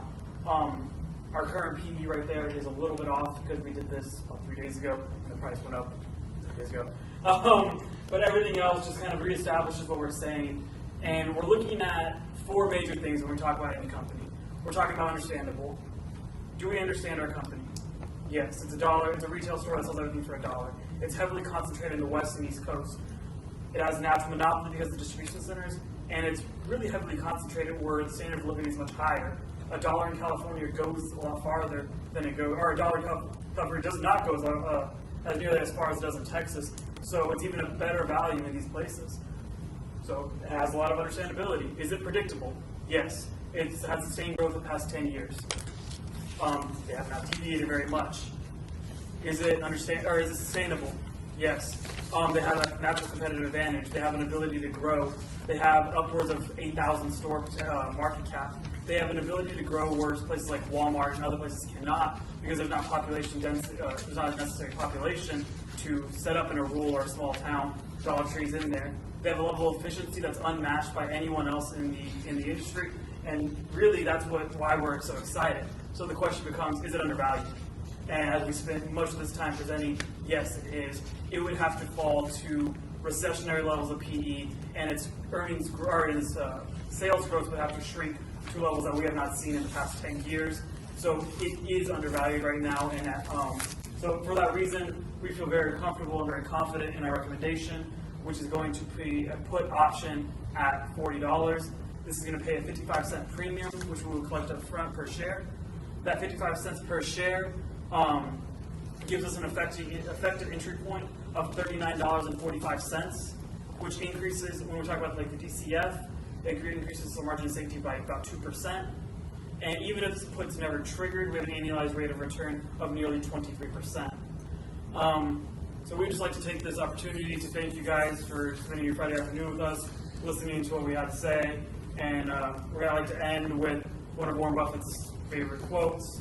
Rule number 1 is don't lose money. Rule number 2, never forget rule number 1. So although we might have seemed a little bit tedious with our presentation, we really want to be sure that our company is undervalued, and we feel very comfortable and very confident in making our final recommendation. So on behalf of Mighty Value Pandas, thank you for your time.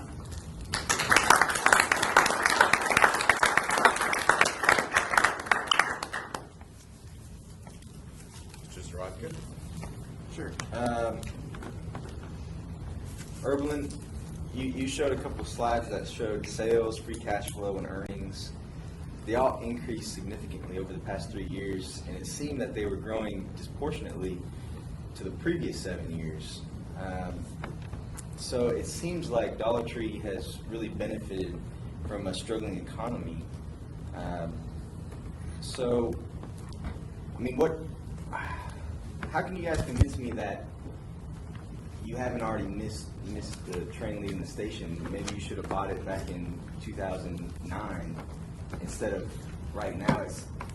How can you convince me that this type of earning growth and sales growth is going to continue going forward? They had, looking at the conscious investor you guys showed, they had 86% earnings growth from 2002 to 2009. And then from 2009 to 2012, it was 140% earnings growth. So it seems like they've benefited from the struggling economy. What happens if the economy improves? Well, one, they use that opportunity to become much more efficient. So when we're talking about like earnings per share, it's going to continue to increase, we feel. And another thing is we can't bet on the economy going good forever. I mean, if we were to take a bet, we'd feel very comfortable making that deal with you. So to say that we're never going to dip back into a recession or anything like that, this is a good entry point when the market might actually be a little in slight recovery.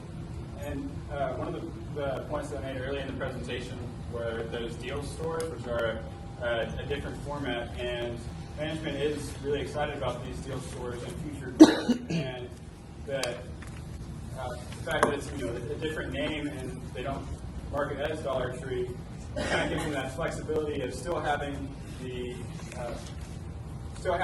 everything is $1 brand, and as well as another area of growth if things don't happen as management thinks they will in the future.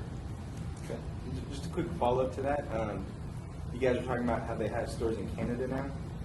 Have you, in your research, did you notice that the stores in Canada were doing better, worse, or about the same as the ones in the U.S., seeing as it is a different economy up there?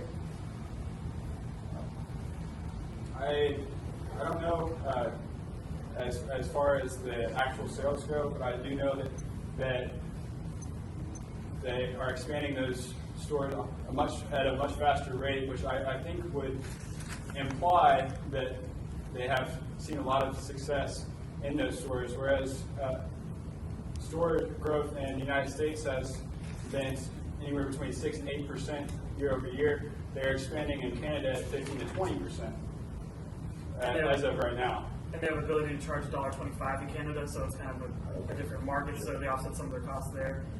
Similarly, on our map of distribution centers, they actually have 2 distribution centers that they have access to in Canada, so they don't have to worry about any kind of, they have regional distribution centers to kind of lower costs. Thank you. Phil?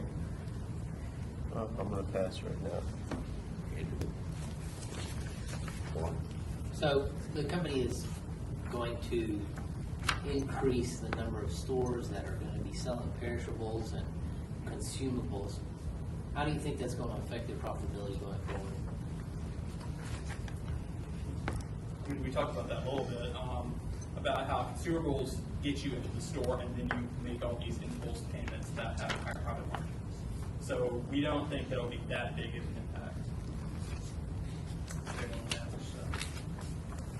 So I think we make our highest percentage of sales on consumables, and that's the thing, just reiterating what he said, is really getting in there, buy these consumables, things you can't get for $1 most places, and then we make our money on the impulse buys. Notice that even though the percentage of consumables is increasing, when you look at the other segments, those total sales for those other segments are increasing as well. It's not necessarily that consumables is growing and the variety and seasonal items aren't. It's that they're all growing, but consumables is growing faster as of right now.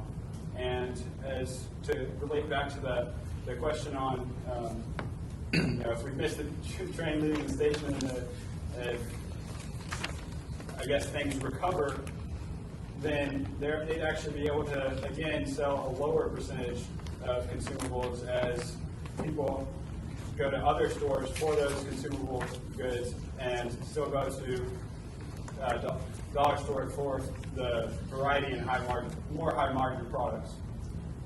And like even though if the economy improves, like we have our niche, people have they will have $1 to come and purchase products in our stores. So I think that even if we increase the number of stores, we still are going to have more customers in the future.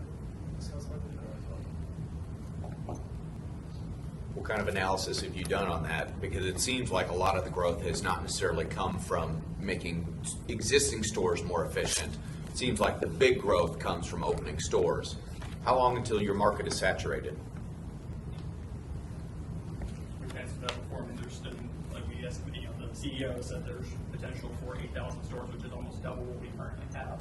So there's still potential, there's still market expansion. We're talking about 8,000 stores total in about 10 years at the current growth rate. So in about 10 years, they would approach that kind of asymptote of how many stores they can continue to open. Okay, so according to the rule of 72, if we're going to double in 10 years, we're opening new stores at 7.2% a year, correct? How does 7.2% compare to current store openings, and how does that compare to past earnings growth? I think the rate of store openings is somewhere in that 7 to 9 range. I mean, that's a component of the growth, obviously. Increased efficiency is another part of that. And I keep mentioning it, but the deal stores also gives them another area where they could grow and even higher stores if they continue to allocate resources into the expansion of those stores. And also, you said that you see a lot of our profits coming from new stores, but that's where the profit growth is. And I want to argue that fact, but I want to knock that a lot of profit is coming from the increased efficiency in existing stores. And not even just stores, but our distribution centers. We're in Oklahoma, what is it, 2 years? Yeah, we're planning to, renovating that one, and that's just going to be complete. That's going to help our efficiency. They just redid one in California that's increased efficiency a lot. And then the point of sale with automatic replenishment, there's a lot of things that adding in stores in the past 2-3 years, and they're just getting that into the Canada stores now in 2012, is we're really increasing efficiency and saving money in existing stores and in the distribution centers. Thank you for standing up for what you believe in. You guys said that food stamps are a big driver of sales. I'm sure you guys have read a paper and know that there's a fiscal cliff and a deficit ceiling and all sorts of scary things. And all sorts of people are talking about entitlement reform. Food stamps would be an entitlement. How do you see entitlement reform affecting your food stamp sales? So if we were completely remove entitlements, let's completely wipe off food stamps from the table, we're still going to have that demographic of people with the need to buy food and a need to buy consumables and household goods. And they're going to spend money somewhere. It might not be in the same form, but we would still see that that market coming to Dollar Tree because we do offer the best value. We do offer the best bang that we can buy your stuff on. Of course, your job here is to find a value, and you mentioned that right now the stock's trading near its 52 low. Given that, I mean, they've had some really good news in terms of earnings the last couple of years. I mean, what's scaring people off of this? Is it that the growth rate doesn't look very predictable? I mean, where do you think what do you think is keeping the price down right now? Well, there was a October earnings report that they missed by not much earnings, and the stock price went down about 10-15% in like 2 days. So that was the biggest chunk of the drop in stock price. So do you think that there's a lot of sensitivity to expectations of where the growth rate's been the last couple of years? I think it was largely a overreaction. And what drives that thought for you? I mean, the market being irrational and, just generally, over, focusing too much on the immediate current news and not looking at the past. Yeah, that's one of the reasons we go back so far and look at 10-year growth. If we can have sustained 10-year growth and we get earnings for 1 quarter of 1 year, we're pretty confident, and we're very confident that we can go forward and correct that or make adjustments to what our predictions will be in the future. And as I mentioned in that table, I explained how Dollar Tree is expected to have higher earnings than other companies in the industry. So this shows that we're going to increase our earnings going to that way.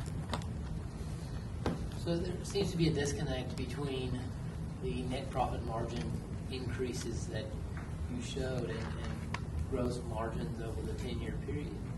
And even more significantly, within the last 3 years, that discrepancy has grown even larger. So what's caused that? And is that increase rate sustainable?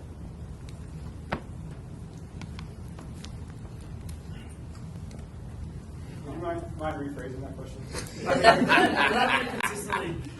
not able to consistently grow the wedge between net and operating margins. Like that wouldn't be feasible. But we could expect the net margins to continue to increase, given the levels of efficiency and the new policy. Luke, tell me about the name of what we adopted in the distribution centers, the power So a lot of that happened just recently. So when we look at the historical trends, some of that was captured in the less efficient way of operating. It's a one-time boost.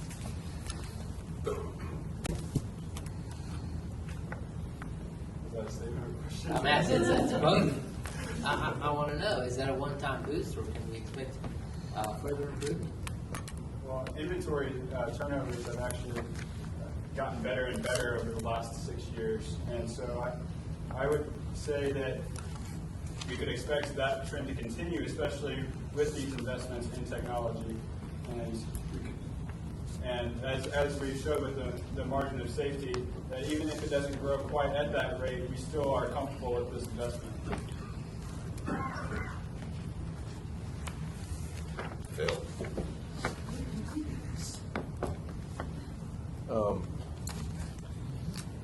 All right. How much short-term debt does Dollar Tree have? Not the exact number. But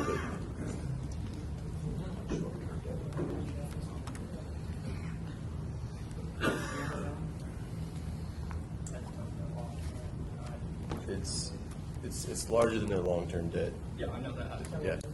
And does this change your opinion of Dollar Tree?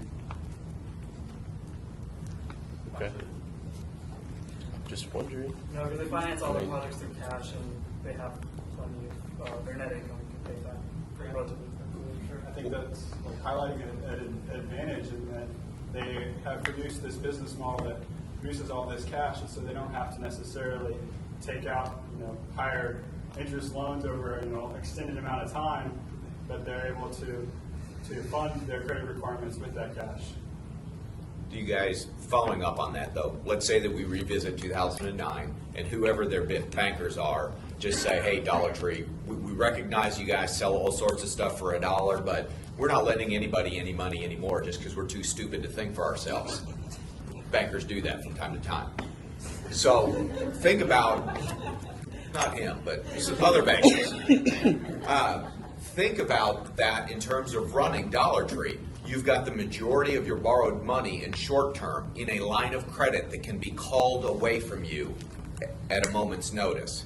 So if you do have a severe decline, do you guys think that it would be wiser to have more money structured in long-term debt?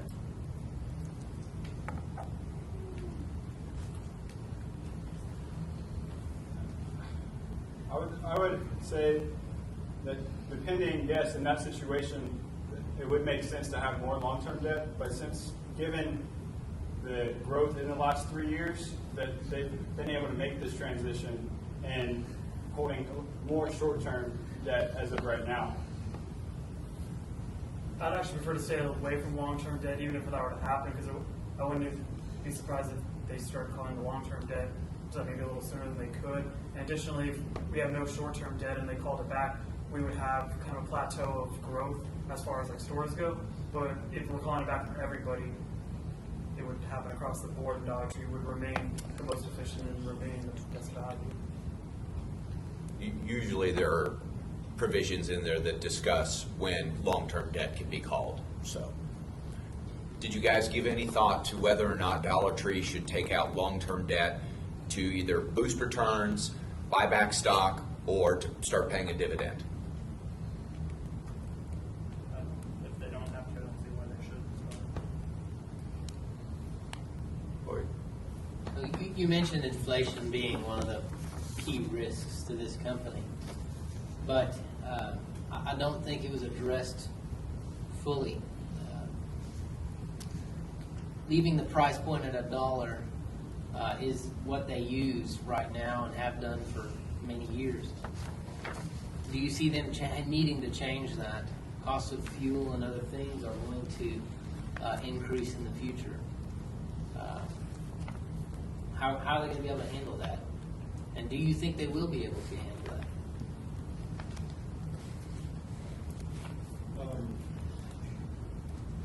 That is a risk to the business, since we have this price ceiling and price floor both at $1.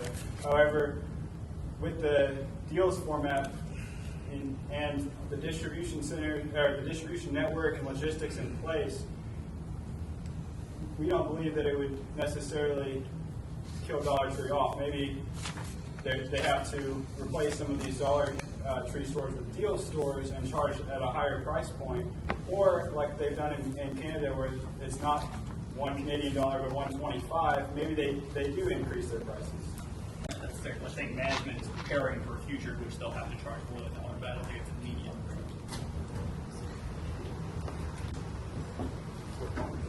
The question I have is, what have they done in the past? Because just looking at Warren pointed out the gross profit margin it's been essentially flat. It's been remarkably consistent over the past 10 years. We've obviously had inflation.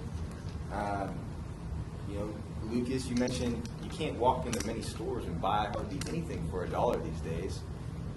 And Arthur, you mentioned that 40% of the suppliers are overseas. What do they usually do? Do they adjust their product mix when their cost of goods rise to a certain point and say, okay, we just can't offer that product anymore? Or do they change suppliers? I mean, what do they tend to do to keep their prices at $1? You pretty much nailed it. They change their product mix, and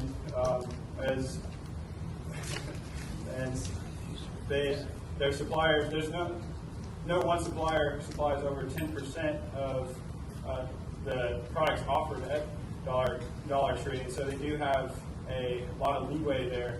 And if there's products that they perceive as a high value somewhere else, then they'll import those products and offer them for $1. Additionally, you can change the size and the quantity of what's available.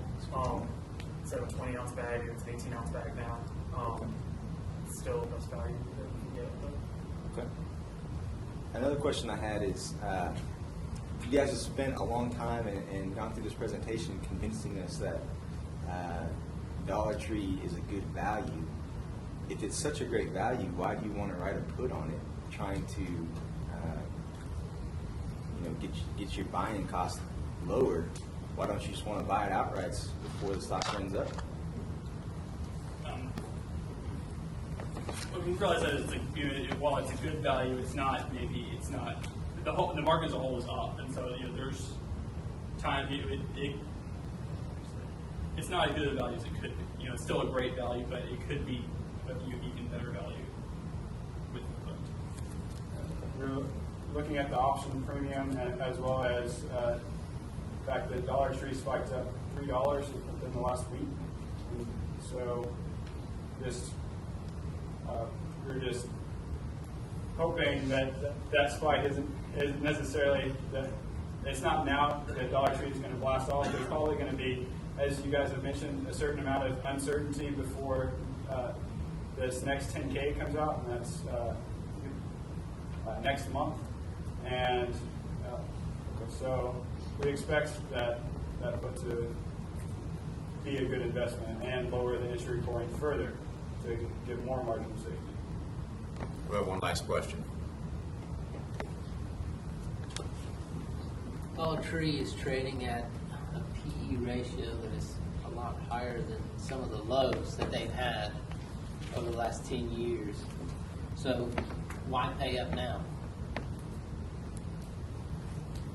Or do you not feel like you're paying up for the company compared to the historical value? There's been some fluctuation in PE. It's been as high as in the 20s and 30s over the last 10 years. It's been as low as 9, as I mentioned earlier. 16 isn't incredibly low, which is part of the reason why we decided to write the put, but it's not historically very high either. Who's a better analyst, the Mighty Value Pandas or the Motley Fool? Well, I'm glad you had a little confidence in your abilities. Just remember, one of the purposes of this is for y'all to do the analysis. I think Motley Fool's opinion is fine, but you guys are far better at it than they are. Why don't we give them a round of applause?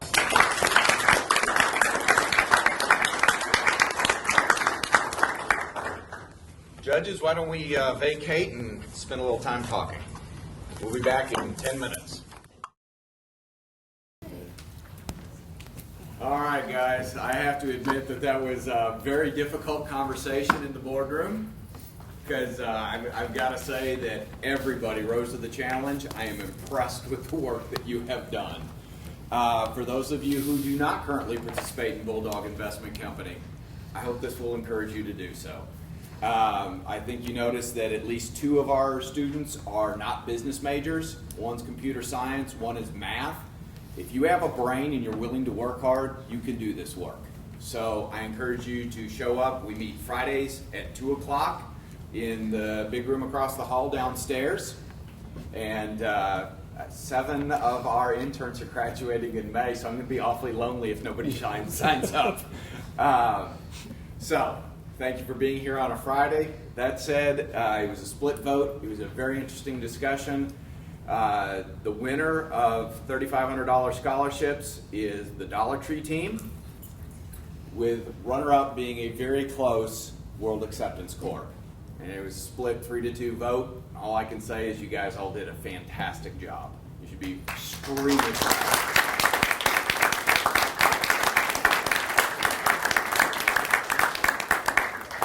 However, it was so close that I think on Monday we will buy both companies for the portfolio. There is one winner, but we'll buy both companies for the portfolio. Thanks for being here, and I hope I'll see more of you around as the semester goes, so please show up on Fridays. Y'all have a great weekend. Students at TLU engage in high-impact educational experiences that include civic engagement, aesthetic expression, critical thinking, and a focus on intercultural knowledge in a community that welcomes the interplay of faith and reason.